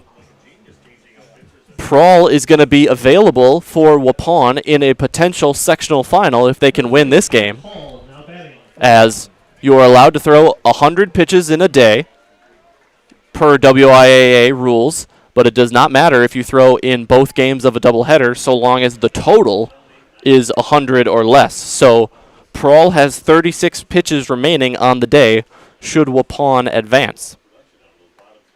And now, as you've got Nelson in to throw the back half of this game, for Waupun, I think what they're hoping for is he finishes with less than 100 pitches, and then you have both of them available if you advance. Popped up on the infield by Emmett Hull. Making the catch is John Zemer at third base for the first out. Dolsky remains on the hill for the Comets. Dolsky has been able to retire the leadoff hitter 3 out of the 4 innings now. The only inning he didn't was last inning in the third. He hit Graham Gopalin, and Gopalin came around to score on the home run from Chase Beam. 1 out, nobody on, and a foul ball for the number 8 hitter, Jake Steinbach. We saw Steinbach lifted for a pinch runner in the second inning, but he is allowed to re-enter the game once. The 0-2 swing and a miss on a slider. Max Dolsky's first strikeout of the day comes here in the fourth, and he's retired the first 2 as the bottom of the order in Landon Dirksen comes to the plate. Number 12, Landon Dirksen. Dirksen walked in the second inning and was left stranded at first with 2 outs. His brother, a freshman, Rhett Dirksen, was brought on to pinch run for Steinbach. But then Steinbach re-entered the game. And Landon grounds this one to third. Zemer plays it on one hop over to first.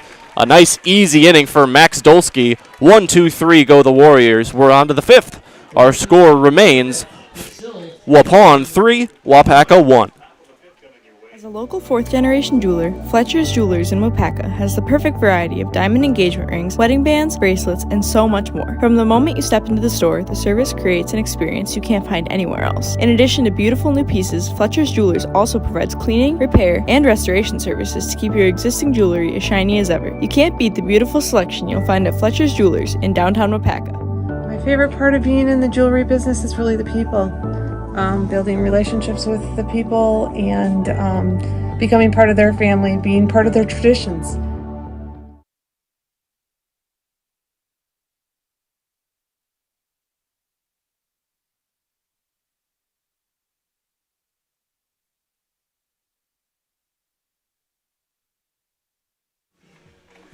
On to the fifth on Zaleski Sports.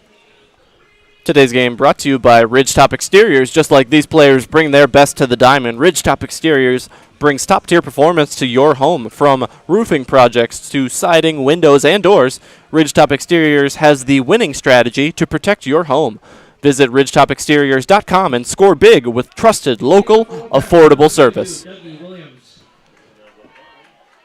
Clean inning for Max Dolsky. Our first half inning to go 1-2-3, retired in order here this afternoon.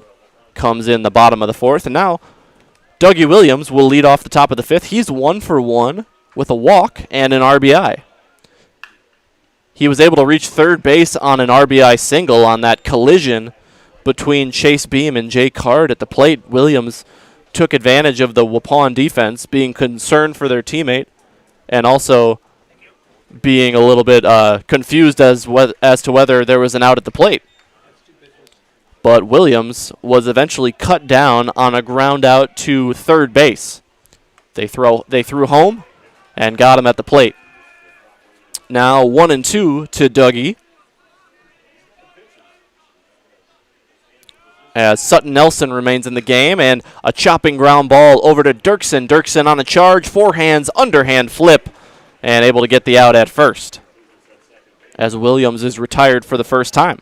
Number 12, Reed Rogers.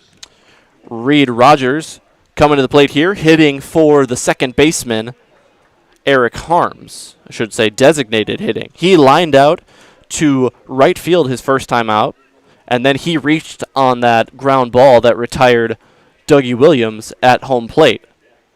So Rogers reaching on a fielder's choice.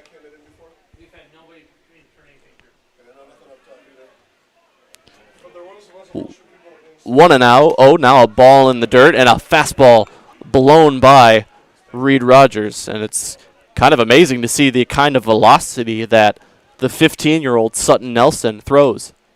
Cutting fastball is outside.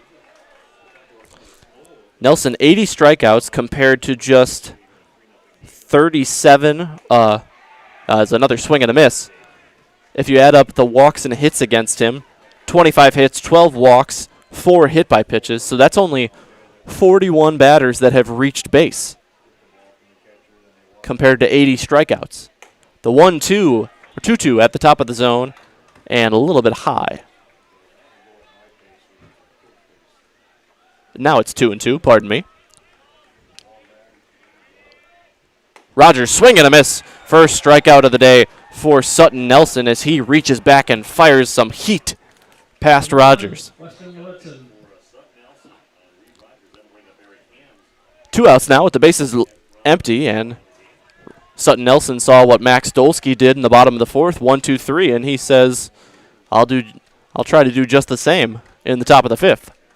Laritzen takes a strike at the top of the zone. Weston reached on a walk his last time up. Was left stranded at first base on a ground out from the on-deck batter, Jacob Durant. Nelson also working with great pace here. 1-1. That's going to be on the inside edge. Nice pitch as it caught the inner corner. 1-2. Sutton Nelson looking for his first 1-2-3 inning in his first full frame. Awkward swing from Laritzen and 2 strikeouts in a row to end the top of the fifth. A 1-2-3 frame for the Waupun Warriors. We head to the bottom half. It remains 3-1. Warriors on top.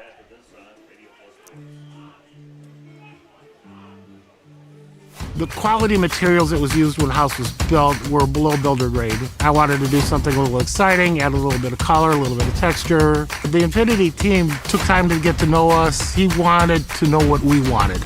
Once he saw my design, he says, well, let's make this happen.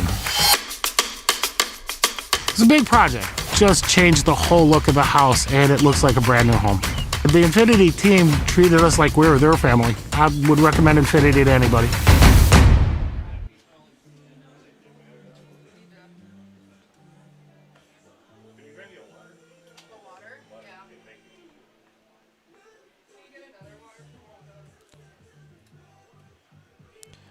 Welcome back, folks, from Chilton, Wisconsin. This is Gunnar Zippert with you on Zaleski Sports. We're on to the bottom of the fifth, pardon me. As there we go, I get the scoreboard to finally advance. Today's game brought to you by Fletcher's Jewelry. Fletcher's is in downtown Waupaca is a 4th generation locally owned jewelry store. Find the perfect ring, necklace, earrings, watch, diamond, and so much more. Perfect for any occasion and even offering repairs. That's Fletcher's Jewelry in downtown Waupaca. Today's game also brought to you by Mutual of Wausau Insurance, protecting homes, farms, and businesses since 1875. Visit mutualofwausau.com to find an agent near you. On to the bottom of the fifth, Waupun with a 2-run lead. They would certainly like to add on to that and give their freshman pitcher, Sutton Nelson, some cushion on the.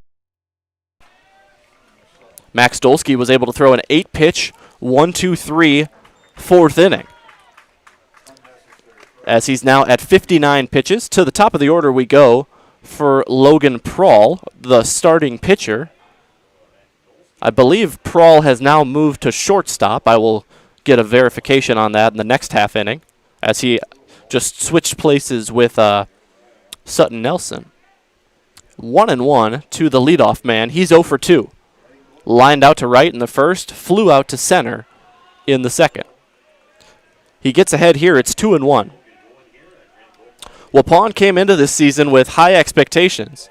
3 straight trips to the sectionals, now 4, as they win another regional title. They were the number 12 team in the preseason rankings from the Wisconsin Baseball Yearbook in Division II. Meanwhile, Waupaca coming into this season off a nice run in the playoffs last year, but just 11-17. Certainly they were not predicted to make it to sectionals. And they have defied the odds here in the postseason as it's a full count now. for the second straight year, Waupaca defying the odds in the postseason. 2 years ago, they finished the year with 2 wins. So to get to the regional championship last year was a big deal, as they finished the regular season with 9 wins. This year, they finished the regular season with 13 wins and able to make it out of regionals for the first time since 2017. Looking to make it back to state for the first time since 2016. Graham Gopalan has been hit by a pitch both times and come around to score twice. He's been driven in by Chase Beam both times. That ball appeared to cross up the catcher Durant, but he's able to frame it for a strike. After the leadoff walk to Prawl, Gopalan with a chance here. Pickoff attempt, not in time, and certainly Dolsky keeping an eye on Prawl. He's got 4 stolen bases on the year in 20 games played. Another pickoff attempt. Of course, no rule on how many times you can pick over here at the high school level, not like the major leagues. Dolsky can step off as many times as he wants. Swing and a foul tip. That one got just a piece of the bat against Gopalan. Graham Gopalan, a senior, playing at the hot corner today at third base. Made every play that's come over to him there at third base. And now we're going to have a conference between Durant and Dolsky. Quick little meeting, and Jacob will head back behind the plate.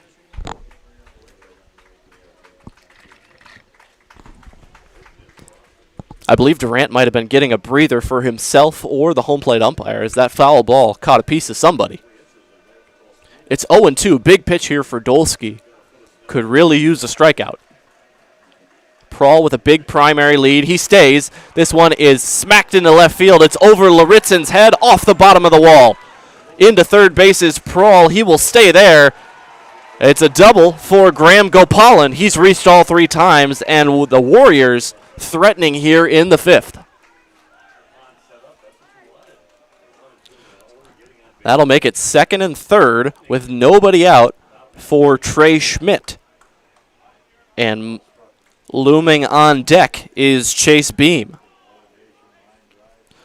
A leadoff walk and now a double for the Warriors. That ball was on a rope to left field. Laritzen did not have a good chance at getting to that one as it skipped up against the wall. First pitch swinging goes Schmidt. And a ground ball into center field. 1 run scores. Coming home, Gopalan, and taking second base. No, he's caught in a rundown, but nobody at first base to back up Dougie Williams, who was being the cutoff man. So it looked like for a second that Waupaca should have gotten an out on the bases there, but that was just Trey Schmidt being a smart base runner, knowing that nobody was over there at first. I can go as close to second, maybe try to get there. He knew he wasn't going to be there in time, but safely back into first base, and he drives in 2. Trey Schmidt, first pitch swinging, makes it a 5-1 game in favor of the Waupun Warriors. Prawl scores.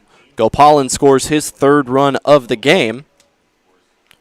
And I believe Coach Mondello is going to leave in Dolsky here, meeting with one of his top 2 pitchers. So now a runner on first with still nobody out. Aggressive approach there from Trey Schmidt, swinging on the first pitch he saw, and was able to ground a single into center field. Now's the time for that new roofing project you've been putting off. Call Bob Gould Roofing for that brand new roof your home deserves. That's Bob Gould Roofing in Amherst. First pitch strike to the fearsome hitter, Chase Beam. He's 2 for 2 with a double, a home run, a run scored, and 3 runs batted in. Schmidt gets a big lead. He's dancing over there at first. Back pick thrown to Williams, but not near the bag. It's 1-1 now, as I believe that pitch was outside the zone.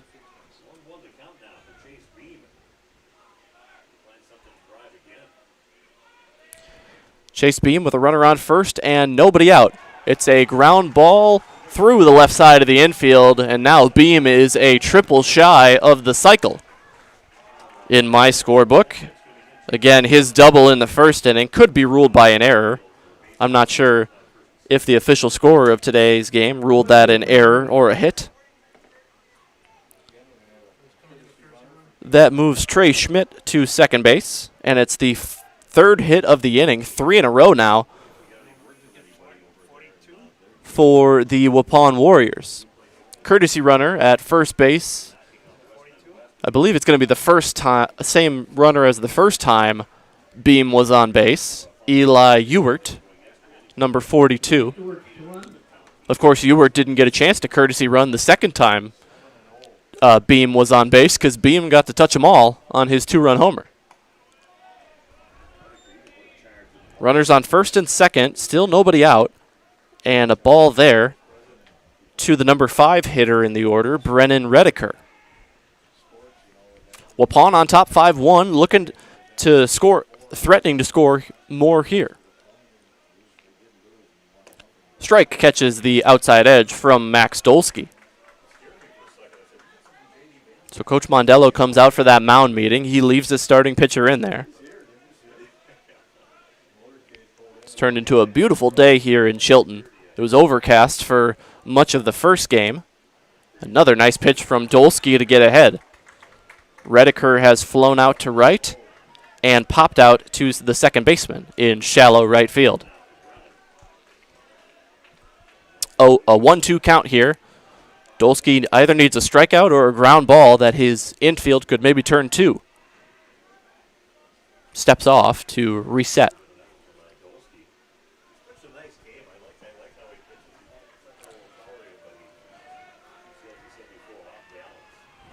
He delivers, faking a steal of third. Maybe he was going to go there. Was Trey Schmidt. He got a big secondary lead. He was halfway down the line, but it's fouled off, and he'll have to head back.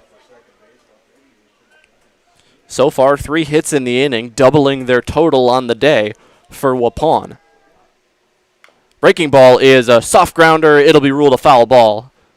I think it was off of the body of Redeker. Waupun, the champions of the Capital North Conference. Waupaca tied for 5th out of 9 teams in the Northeastern Conference. They tied with Oconto Falls at 8-8. And a delivery from Dolsky is put into play, but it's going to be a foul ball. Making a nice catch is Jacob Durant. He slides in foul ground. Makes an outstanding play for the first out of the inning, and that's one that Dolsky and the Comets really needed. Foul pop out for Redeker for out number 1. The winner of this game will advance to face the champions of the Northeast Conference, Little Chute. Waupaca going 1-1 against the Mustangs in the regular season. They lost 8-13 to Little Chute at home in Waupaca. That's a foul ball. But they were able to take the upset victory in a shutout in Little Chute, 3-0 on the road. The only team that both of these teams, Waupaca and Waupun, have in common on their schedule this year was Denmark. But as a matter of fact, those scores for Waupaca, I was mistaken. Those were their scores against Denmark, losing 8-13 at home, winning 3-0 on the road. Waupun also shut out Denmark on the road, 1-0 this season. Little Chute 1-1 against Waupaca, but the scores differing from what I just said. I believe Waupaca's win against Little Chute was in a 13-12 game, as that runs inside. You'll get verification of that between innings here. Runners on first and second with 1 away. The count is 2-1 to the number 6 hitter, now the pitcher, Sutton Nelson. As the Waupun dugout gets loud, Dolsky leaves that one outside to make it a 3-1 count, at risk of walking the bases full here.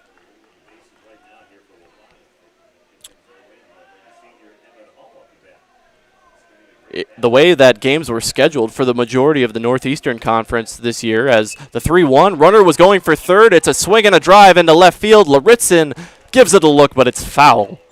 That was a loud strike for strike number 2, as Nelson will have to head back to the box. The Northeastern Conference, at least for Waupaca this year, a lot of double headers, or at least you played the same team back-to-back. You played Denmark at home one day and then play them on the road 2 days later. A true doubleheader between Waupaca and Little Chute was on May 16th. Waupaca winning 13-12 in the first game before losing 13-3 in game 2. Grounder to the right side, Dougie Williams picks it up. He'll step on first for out number 2. Runners are now on second and third with 2 outs. And a good battle there between Dolsky and Nelson, the 2 current pitchers. Hull to the plate, Emmett Hull, the left fielder. Now with 2 runners in scoring position, but 2 away. This inning started off with a walk and then 3 straight hits, 2 runs in for the Warriors to make it 5-1. Dolsky able to retire the most recent 2 hitters. Hull with a swing and a drive into left center. Lauritzen under it. He'll make the catch for the 3rd out of the inning. 2 more runs across for Waupun on 3 hits, no errors, and 2 runners left on base. We head to the 6th inning. After 5, it's Waupun 5, Waupaca 1 in the sectional semifinal. I actually described Fox Valley Tech as a home away from home. It was very comforting that it was a class size of 20 people or less. Cost is a huge factor. When I look at Fox Valley Technical College, you're not spending that much for a degree. If I was 30 when I went back to school here, I have had no regrets. I think the hands-on training really sets us apart. They will do anything to make sure that you succeed. You are going to get the education that you came for.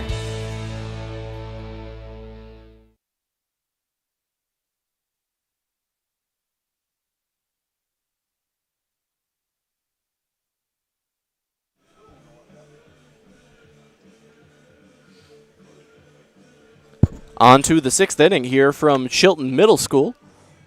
Playing host to Sectional 2 of Division 2 here today in Sectional 2A, the semifinal. For the sectional, the final game of that half. Little Chute taking down Xavier 5-4 in 12 innings. One of the longest games at the high school level I can remember seeing, as they played into 5 extra innings here this morning into the afternoon. The Mustangs, I think, left the field, went to go get a meal, and they'll be back for the sectional final, facing either Waupun, who leads by 4, or Waupaca, who needs to make a comeback here in the top of the 6th. Jacob Durant, the number 8 hitter, then Ryder Vergowen and Max Dolsky here in the top of the 6th. Sutton Nelson into his 3rd inning, his 2nd full inning. He got the final 2 outs of the 4th before going 1-2-3 in the 5th. Max Dolsky coming up 3rd in this inning. He's been on the mound for all of Waupaca's innings today, as it's now 1-2 on Durant. Durant 1 for 2 with a single, a stolen base, and a fielder's choice ground out. Takes outside there. Dolsky now at 85 pitches for Waupaca, so we'll see if he comes out for the bottom of the 6th. I would imagine so. That one just outside. Nelson can't believe it. He froze in the final motions of his delivery on the mound. The 3-2 is fouled off. Durant stays alive, and Nelson working a blistering tempo here, not allowing the hitters any time to think. And it's certainly got to help Sutton Nelson when you've got a senior catcher back there in Beam guiding you through the game. That one's upstairs, and that'll make it, that'll be ball 4. A little bit of confusion from everybody, including the hitter, Jacob Durant. His 2nd time on base.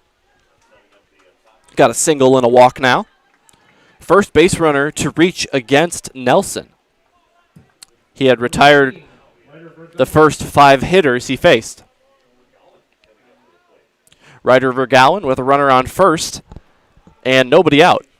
He reached on an error his last time. He's 0 for 2 officially. Ball 1, and Chase Beam is going to go talk to his freshman pitcher. Just get him to calm down and get back in the zone here. For your insurance needs, look to locally owned community insurance of Iola, Amherst, Stevens Point, and Waupaca. They specialize in home, life, auto, commercial, and business insurance with a local expert you know and trust. Add the personal touch to insurance with community insurance. 1-0 count, runner on first for Nelson. Nobody out. Swing and a miss and back into the zone after that meeting with Chase Beam. Last inning, the fourth and the fifth for Waupaca were their first innings without a hit. As this one is going to be past the second baseman, Dirksen into right field. And Waupaca's got their first hit since the third. Ryder Vergowen with his first hit of the day. Durant to second. And Waupaca making some noise here in the top of the 6th inning. Top of the order up. Runners on first and second with nobody out. And this is just the guy you want at the plate, Max Dolsky. He's been on the bump all day, and he's also 2 for 3 at the top of the order. He flew out to center field in the 4th inning. That was against Logan Prawl. That was the last batter Prawl retired before Nelson came in. First meeting between Nelson and Dolsky here, or at least the first meeting with Dolsky as the hitter. Nelson grounded out his most recent time up against Dolsky. He's 0 for 3 on the day at the plate. Looking for some revenge here. 0-2. On deck is Ollie Waller, the in-the-hole hitter. John Zemer retrieving the foul ball there. Dolsky, the second-team all-conference selection. Future UWSP pointer, looking for a big hit here. 0-2 gets a piece on a check swing. Sutton Nelson through the bottom of the top of the 5th was at 17 pitches. Could very much imagine Coach Hull using him in the sectional final if he's able to keep that pitch count down. And, of course, if Waupun is able to win this game against Waupaca. Max Dolsky and the Comets hoping that this is Sutton Nelson's last game of the year. 0-2, swing and a miss. Big strikeout for out number 1. Strikeout number 3 for Sutton Nelson. Number 10, Ollie Waller. 5th strikeout total for Waupaca batters as Logan Prawl, the starting pitcher, struck out 2. He went 3 1/3, allowed 1 run. Here's Ollie Waller. Runner still at first and second. 1 out now. Waller fouls one off to fall behind 0-1.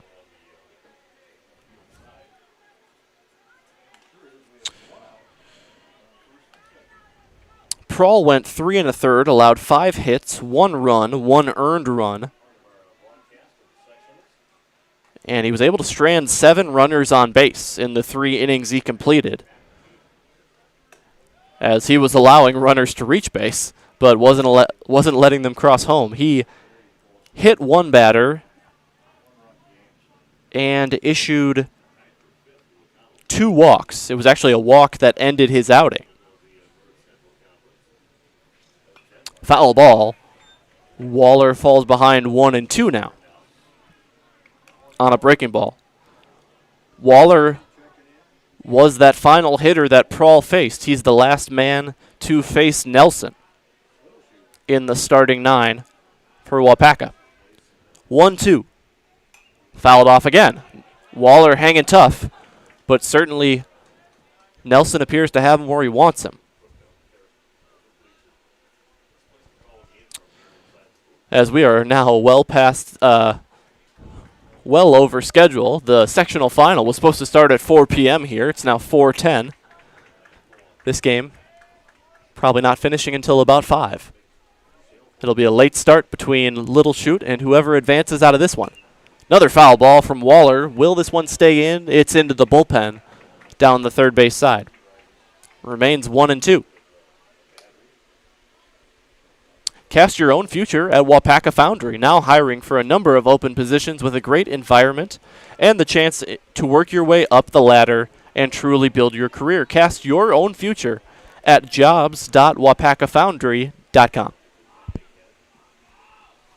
Another 1-2 from Nelson to Waller. Taken on the outside edge for a backwards K. Sutton Nelson has retired 4 hitters. The last 4 hitters he has retired have all been on a strikeout. A walk and a single mixed in between there. Here's John Zemer. He's 0 for 2 with a hit by pitch. Runners on first and second with 2 away for the third baseman, Zemer. That one, strike number 1 as Nelson gets ahead. Nelson got Zemer to pop up to third base his first time up. This time he lines it to the shortstop. Nice diving catch by Logan Prawl in the pink cleats. Makes a great play to end the top of the 6th inning. Waupun 3 outs away from the sectional final, but they'll come to bat one more time here in the bottom of the 6th on Zaleski Sports. Is your business, church, or organization getting a fair deal on your copier contracts? Do you even know how much you're spending? Bauer & Fine Business Technologies has been in the office technology industry for 70 years. We have an award-winning service department, and customers love our fair and flexible service contracts. If you're currently a customer, thank you. If you currently work with one of our competitors, let's talk. We can tell you if you're overpaying or getting a good deal. BBT, we want to be the easiest vendor you work with. b-bt.com.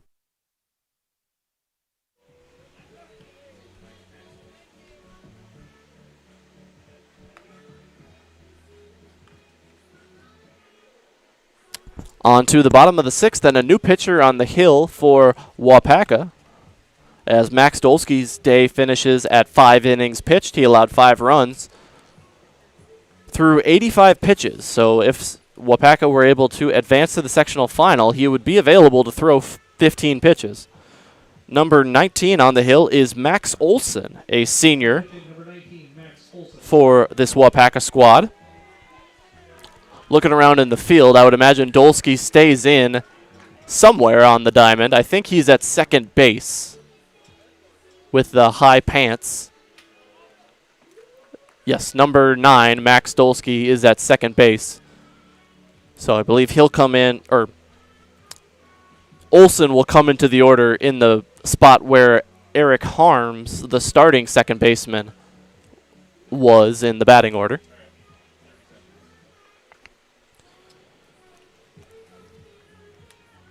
Max Olson onto the hill for his first batter. He will face the bottom third of the order. Pardon me, he will face hitters 8, 9, and 1. As it's Jake Steinbach to the plate.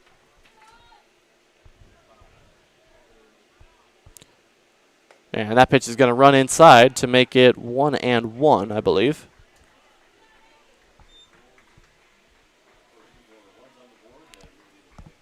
That's outside. 2-1 now on the third delivery from Olson. Olson working a bit of a quick pace here as well, just like Sutton Nelson, the reliever for Waupun. That one's inside. No, it is inside. I got faked out myself there. That'll make it 3-2. 3-1, pardon me, as that one is off the glove of Dolsky. The ball will find you. Dolsky, first hitter faced with him in off the mound, is a tough hopper. Runner reaches on, could be a single, could be an error. Tough to say, but Jake Steinbach on either way.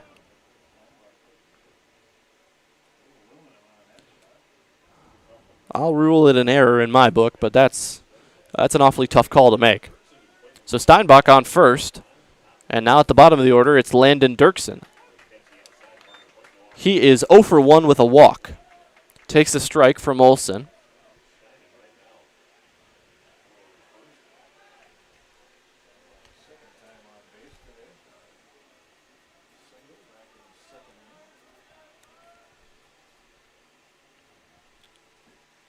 Squaring to bunt, but pulling back is Dirksen. The back pick by Durant up the line. Up the line to second base, I should say, as it was pulling Dougie Williams away from the bag. 1-1 now to the number 9 hitter Dirksen. Bunted, foul. That'll make it 2 strikes, and he'll probably take off the bunt sign. Will probably be taken off by Coach Hull. On deck is the top of the order in Logan Prawl. He's 0 for 2 with a walk and a run scored, his most recent time up. Runner on first base is Jake Steinbach, the first baseman. The 1-2 delivery from Olson is in the dirt. Nice backhanded pick from Durant. Count now even 2-2 with nobody out here in the bottom of the 6th. Waupun up by 4. They would certainly like to add to that lead and make the top of the 7th a little bit less stressful. Count is now full as Olson misses upstairs. Waupun on the season started the year 6-1 before taking their first loss to a team from Wisconsin against Lodi. Their first loss happened down in Myrtle Beach, South Carolina, to an out-of-state team as they went 2-1 down in Myrtle Beach against teams from Ohio and Missouri, I believe. That'll be ball 4. Runner was going. Will not get credited with a stolen base. Landon Dirksen to first base. Jake Steinbach to second.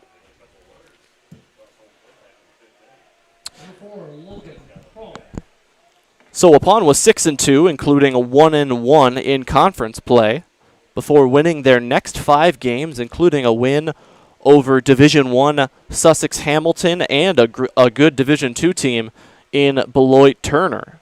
They're ranked just ahead of Waupun in the polls at number 12. That one will be upstairs. In the non-conference down the stretch for Waupun, they faltered a bit. They lost a couple of games, one to Division III WLA of Fond du Lac, Winnebago Lutheran, as well as to a ranked team in Division II in Jefferson. Bunt popped up and throwing on the line in time. Nice play by Max Olson, a double play. Bunt pop out, and he throws to the shortstop, covering second base. Waller. So that'll go pop up to the pitcher and then throw over onto second for out number 2.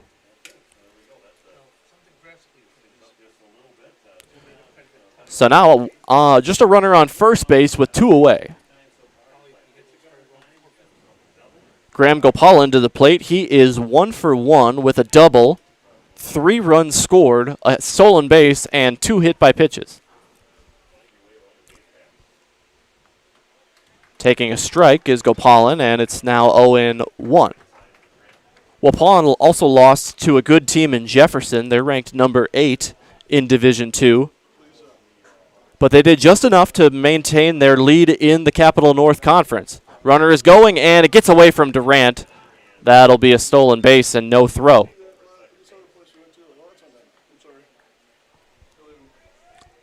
Stolen base makes it a runner on second with 2 away, and the count is 1-1. No chance for Durant to throw down on that, even if he had picked it smoothly, I should say. The throw probably would have been close. Wouldn't have been close, as that's outside. This Waupun team playing a very challenging non-conference schedule. They've got wins over 3 Division I schools, as well as a win over a good Laconia team in Division III. Laconia finishing today losing in the sectional semifinal to Viroqua in 10 innings in Division III. So not a bad team to have on your non-conference schedule, even if they are a division below you. Gopalan 3-1 now with a runner on second. He's reached all 3 times today. And he'll reach a 4th time, this time on a walk. The 3rd free pass issued to Gopalin. 2 hit by pitches and now a base on balls. Trey Schmidt to the plate. He was 0 for 2 in his first 2 trips before delivering a 2 RBI single in the 5th. Our most recent run scoring play, as that made it 5-1. No all-conference for the Capital Conference out yet, but last year for Waupun, Chase Beam was a first-team all-conference catcher. Gopalin was a first-teamer as well on the infield, and Trey Schmidt at the plate was an honorable mention outfielder. Of course, that was in the old East Central Conference that no longer exists. In on the hands, Schmidt nearly went around on that, I think out of self-preservation. The East Central Conference dissolved, and now Waupun, the only member of that conference that went to the Capital. A few teams joined the new Glacier Trails Conference, while a couple more teams moved from the East Central to the South Central. That one is going to be on the outside corner. Favorable call there for Max Olson, and Waupun's fans that traveled all the way here to Chilton, not very happy. 2-1 now. First and second, 2 outs. Max Olson looking to keep the deficit at 4 for his Waupaca Comets team. They will need to score 4 to extend the game in the top of the 7th if this score holds. Of course, Trey Schmidt looking to get Chase Beam up to the plate for a 4th time. This one is hit into center field. Card has a beat on it, and he makes the catch. Beam will be left in the on-deck circle. Max Olson throws a scoreless inning. No runs on 1 hit, couple of walks, no errors, and 2 left on. We head to the top of the 7th. Our score remains 5-1. Waupun on top. The auto service specialist at Sherrill Tire and Auto Service can change your oil, fix your brakes, align your vehicle, make that check engine light go away, and more. Great service from great people at Sherrill Tire and Auto Service. Find your location at SherrillTire.com.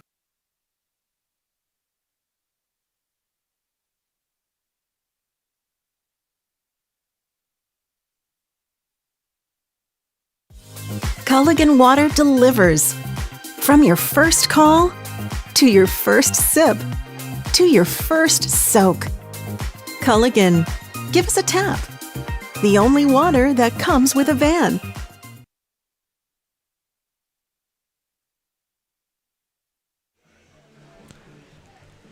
Last chance at the plate here for the Waupaca Comets from Chilton Middle School on Zaleski Sports. This is our sectional semifinal. Waupaca trailing 5-1, totals through 6 innings. Waupaca with 1 run on 6 hits, no errors for the Waupun, or pardon me, 1 error for the Waupun defense, and Waupaca has left 11 runners on base. Waupun, 5 runs on 7 hits, no errors, for 1 error for the Waupaca defense, as that happened in the last half inning, and Waupun has left 7 runners on.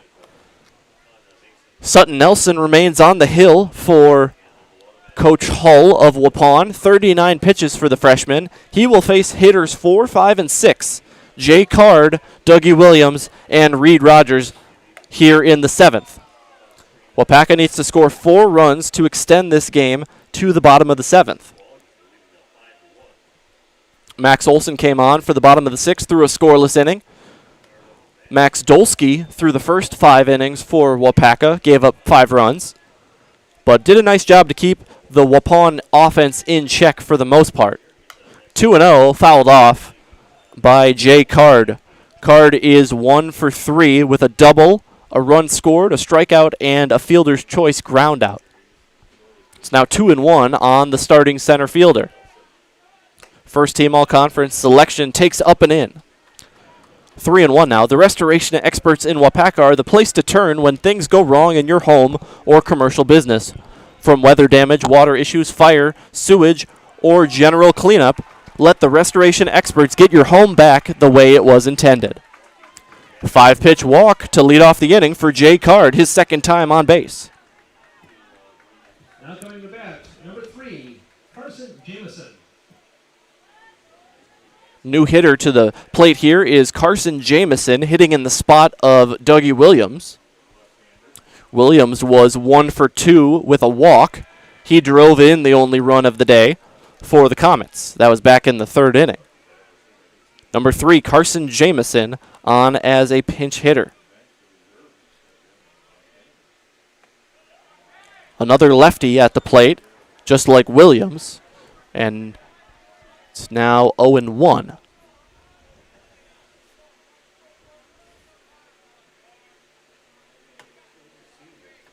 Nelson delivers, and a foul ball makes it 0 balls and 2 strikes. Jameson coming in cold to this game, facing a pitcher who can throw as high a velocity as Nelson. Can't be an easy task.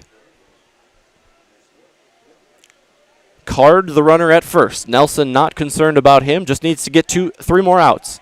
Taking just outside is Jameson. Tough pitch to lay off there, but he does a nice job.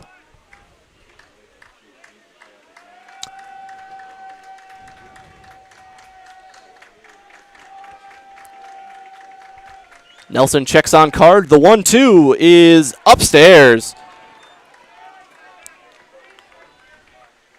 And Jameson hanging tough. Reed Rogers on deck. 2-2 now. That one's going to be well outside. It's ball 4. No hold up. Jameson thought it was ball 4. And they're going to throw over to first. Umpire motioned that it was 3-2 before that pitch, so it will be ball 4. The scoreboard had 2-2, but the umpire, of course, has the final say here. I had 2-2 on my scorebook, but on my scoreboard, but I think I was mistaken. I think Jameson had the right idea there. That was ball 4. He will be awarded first base, I believe. He's staying in the box here. And the umpire explaining to him that it was ball 3, I suppose. So it remains 3, or it'll be 3-2 now as they send Card back to first base. Waupun thought maybe they had Card picked off there. Full count. See if Card gets moving here with the pitch. He stays put and swing and a miss. Jameson goes down on strikes. Strikeout number 5 for Sutton Nelson. Reed Rogers to the plate. He struck out his last time against Nelson. He's 0 for 3 on the day.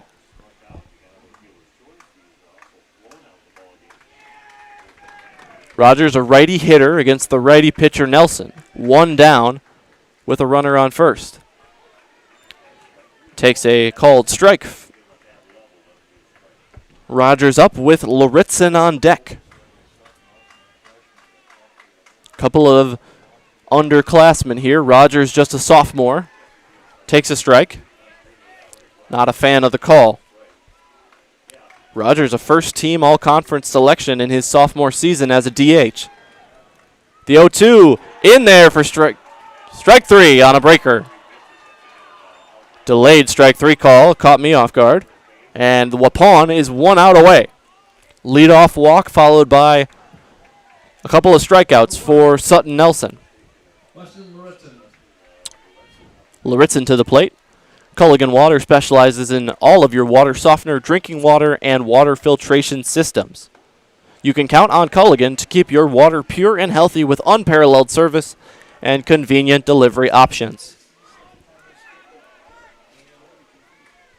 Time called as Gopalan, I think, twisted his ankle at third base away from the play, or perhaps he had cramping, mentioned here in the press box. So he's down over there at third, and this gives us a chance to reset where we are in the game. Runner on first with an 0-1 count. 2 outs for Weston Luritzen at the 7 hole of the order. Waupaca trying to keep their season alive. Just need to take it one batter at a time here, as they need to get 4 across.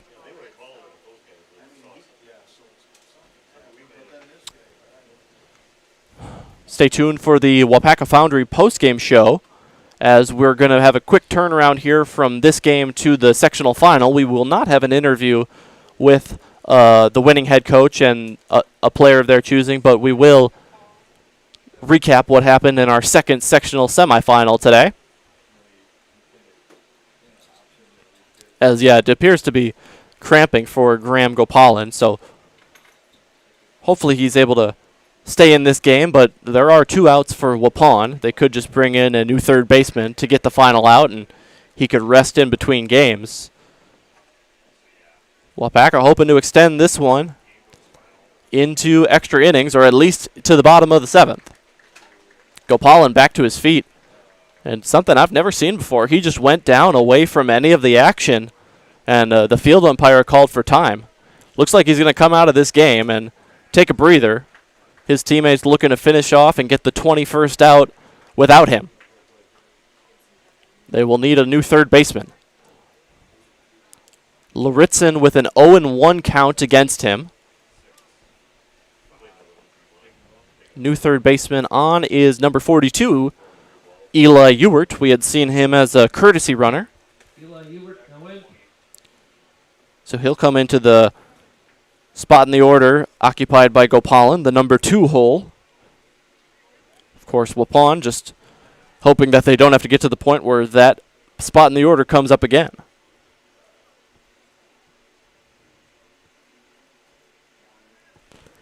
Oh, 0-1 count on Luritzen as he swung through a pitch from Nelson. First time Luritzen faced Nelson, he struck out swinging. So a bit of a blow for Waupun here in the 7th. Hopefully Gopalan's all right. And should they hold on here, able to play in the second game, even if it's as just maybe a designated hitter, get him off his feet.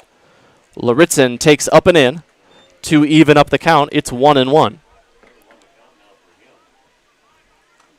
Jay Card at first base. Nobody holding him on. He could probably take second on defensive indifference. He'll stay put. 1-2 now. Waupaca down to their last strike. Waupun looking to advance to their 3rd straight sectional final. The pitch from Nelson. It is lined to the left side and through. Luritzen keeps the Comets alive. Card to second, and Luritzen with his first hit of the day. He is 1 for 3 with a walk. And now Jacob Durant to the plate.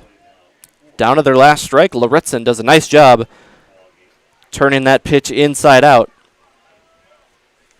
Durant is 1 for 2 with a stolen base and a walk. He walked against Nelson the first time he faced him. Durant, weak ground ball to the second baseman. Dirksen has it. He thought about going to second. On to first. It's a throwing error. That'll allow the runner to be safe at first base. Coming home to score is Card. And Luritzen to third. Dirksen double-checked himself there. Thought about getting the force at second base. Wouldn't have been in time. And then the throw to first base off the mark. So Waupaca with runners on first and third now. And a run across. It's 5-2. Ryder Vergalen to the plate. He's 1 for 3. He's reached on a single and an error. Luritzen makes it to third on the error. And Durant to first. Jay Card scores the second run of the game. He scored both runs. Popped up on the first pitch. The new third baseman, Ewert, makes the catch. And Waupun takes down Waupaca 5-2 in today's second sectional semifinal. Waupaca makes some noise in the 7th. They score 1 run on 1 hit, 1 error, and 2 left on.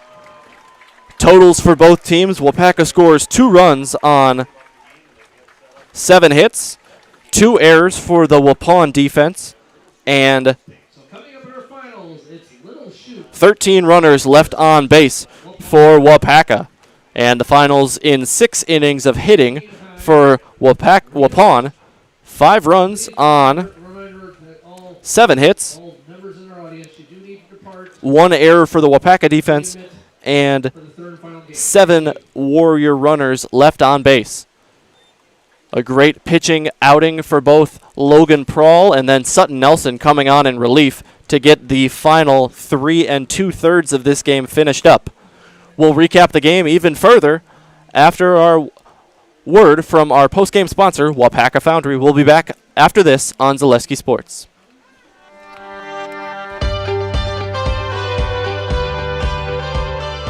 The mission at Waupaca Foundry is to provide all of the world with our great quality castings. I think it'd be kind of hard to find this sort of environment working anywhere else. It's a little bit different than your typical factory setting.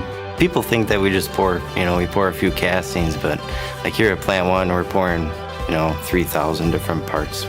There's a lot to learn, and it's fascinating. When I started and I said that to myself, well, if I don't give it a shot and I don't try out the job, I won't know if I actually like it. I stay because of my team leader and my foreman and the guys I work with over there. They make it fun and easy and interesting. They're willing to help, they're willing to teach. They give you the time to learn. As long as you show up, you do what you're supposed to, you ask questions, and you put your best foot forward, you literally can keep moving up. One of the things that has kept me tied to the company is how do you feel? When you go every day to a place, you belong to a team, you have opportunity for growth, that's the right place to be. I take pride in everything I do, and if you take pride in what you do, you're always going to do your best at it. Waupaca has opened up a lot of opportunities for me. They sent me to school. I have an associate's degree now.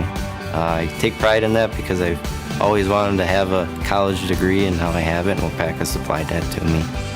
I feel like we are an elite team that keeps this place running in Melton Iron, and I like to feel part of something bigger. I enjoy working with everybody. I love being up here in Wisconsin. It's like a brotherhood. Everyone knows everyone. Everyone's looking out for everyone.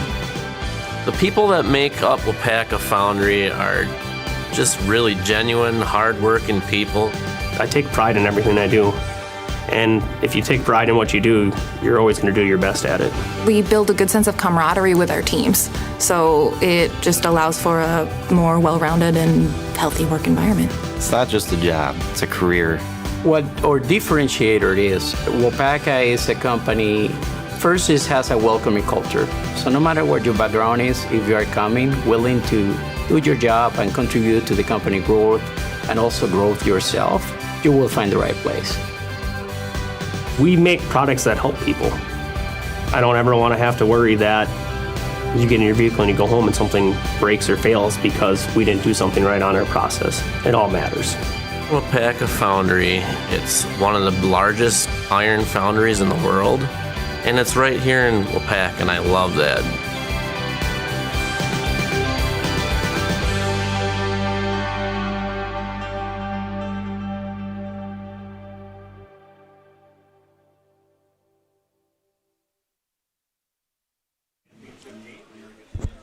Welcome back on our Waupaca Foundry postgame show. Waupaca's season ends at 16-10. They fall in the sectional semifinal to the Waupun Warriors 5-2. A great run in the playoffs for the Waupaca Comets, a regional championship for the first time since 2017, just the second under Coach Mondello in his 9 years. And another great playoff run after last season's run to a regional championship. They get a game further in the tournament and a lot to build on for this Comet program. They finish at 16-10 with a record of 8-8 in conference play. As for Waupun, they move to 22-5, 8-2 in conference play, and they will move on to face Little Chute in the sectional final after we go off the air here. The Northeastern Conference champion Mustangs taking on the Capital North champion Warriors in the sectional 2 final of Division 2. Just recapping this one from the point of view of the Waupaca Comets. 5 innings pitched for Max Dolsky. He allows 5 runs. He will take the loss here this afternoon. was able to strike out a pair of batters, allowed 6 hits, but at the plate, Max Dolsky more than did his part, went 2 for 4, as Waupaca scored just the 2 runs at the plate, 1 in the 3rd and 1 in the 7th on that throwing error from the second baseman.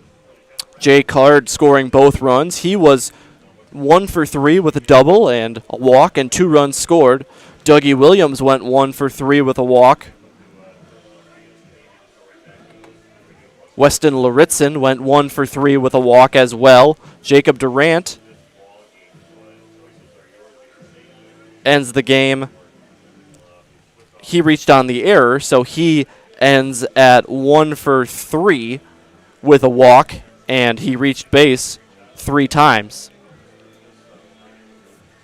On the other side, for the Waupun Warriors, Logan Prawl goes 3 1/3. Sutton Nelson goes the final 3 2/3. Nelson finishes with 60 pitches, so he's eligible to throw in the second game against the Mustangs as well. And the Mustangs, after going 12 innings, their pitching staff is in a bit of dire straits.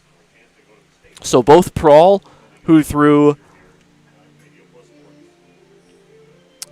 if I can find it in my notes, Prawl threw 64 pitches, and Nelson, who threw 60, could come back in the sectional final for the Warriors. At the plate, it was Chase Beam with the big day. He was 3 for 3 with a single, a double, and a home run. 3 runs driven in, 1 run scored. Graham Gopalan scored 3 runs. He was 1 for 1 with a double, a walk, and 2 hit by pitches. Logan Prawl reached on a walk and scored in the 5th inning. And down the lineup for the Warriors, Jake Steinbach was 1 for 3. He also reached on an error. Landon Dirksen at the bottom of the order, 0 for 1, but reached on 2 walks. And the story of the day for Waupun was their pitching, especially Sutton Nelson. He comes on with 1 out in the 4th. Doesn't get any strikeouts in the 4th inning, but in the 5th, the 6th, and the 7th, struck out 2 hitters each inning. He finishes with 11 outs recorded on 6 strikeouts, allowed just the 1 unearned run. So a big congratulations to Waupun for advancing. Good luck to them in their sectional final against Little Chute. Coming up after we go off the air here, we will not be broadcasting that game, unfortunately. Waupaca's season ends here in the sectional semifinal. Congrats to Coach Mondello and especially all of his seniors moving on from this program. In fact, I'll just list them off here. We had 5 in the starting lineup. Jay Card, Carson Jameson, Jacob Durant, Nate Sherman, Max Dolsky, Ryder Vergowen, Max Olson, John Zemer, and Sawyer Benning. Congrats to those young men on their baseball careers, and now officially, school's out of session, I imagine, in Waupaca. Their high school experience coming to an end here in Chilton. Congratulations to those 9 seniors, as well as Coach Mondello and his staff on a great year for the Waupaca Comets baseball program, finishing here at 16-10. That'll do it for our broadcast here today, folks. Stay tuned to our other Zaleski Sports live streams as we have a couple of sectional finals and perhaps even some semifinals wrapping up, but definitely some sectional finals coming up later here this afternoon as the state field for Wisconsin baseball gets set for next week in Grand Chute at the home of the Wisconsin Timber Rattlers. Thank you so much for joining me here today from Chilton Middle School. This has been Gunnard Sippert. Congratulations to Waupun on the win, and congrats to Waupaca on a great baseball season. That'll do it from Chilton. Have a great evening, folks.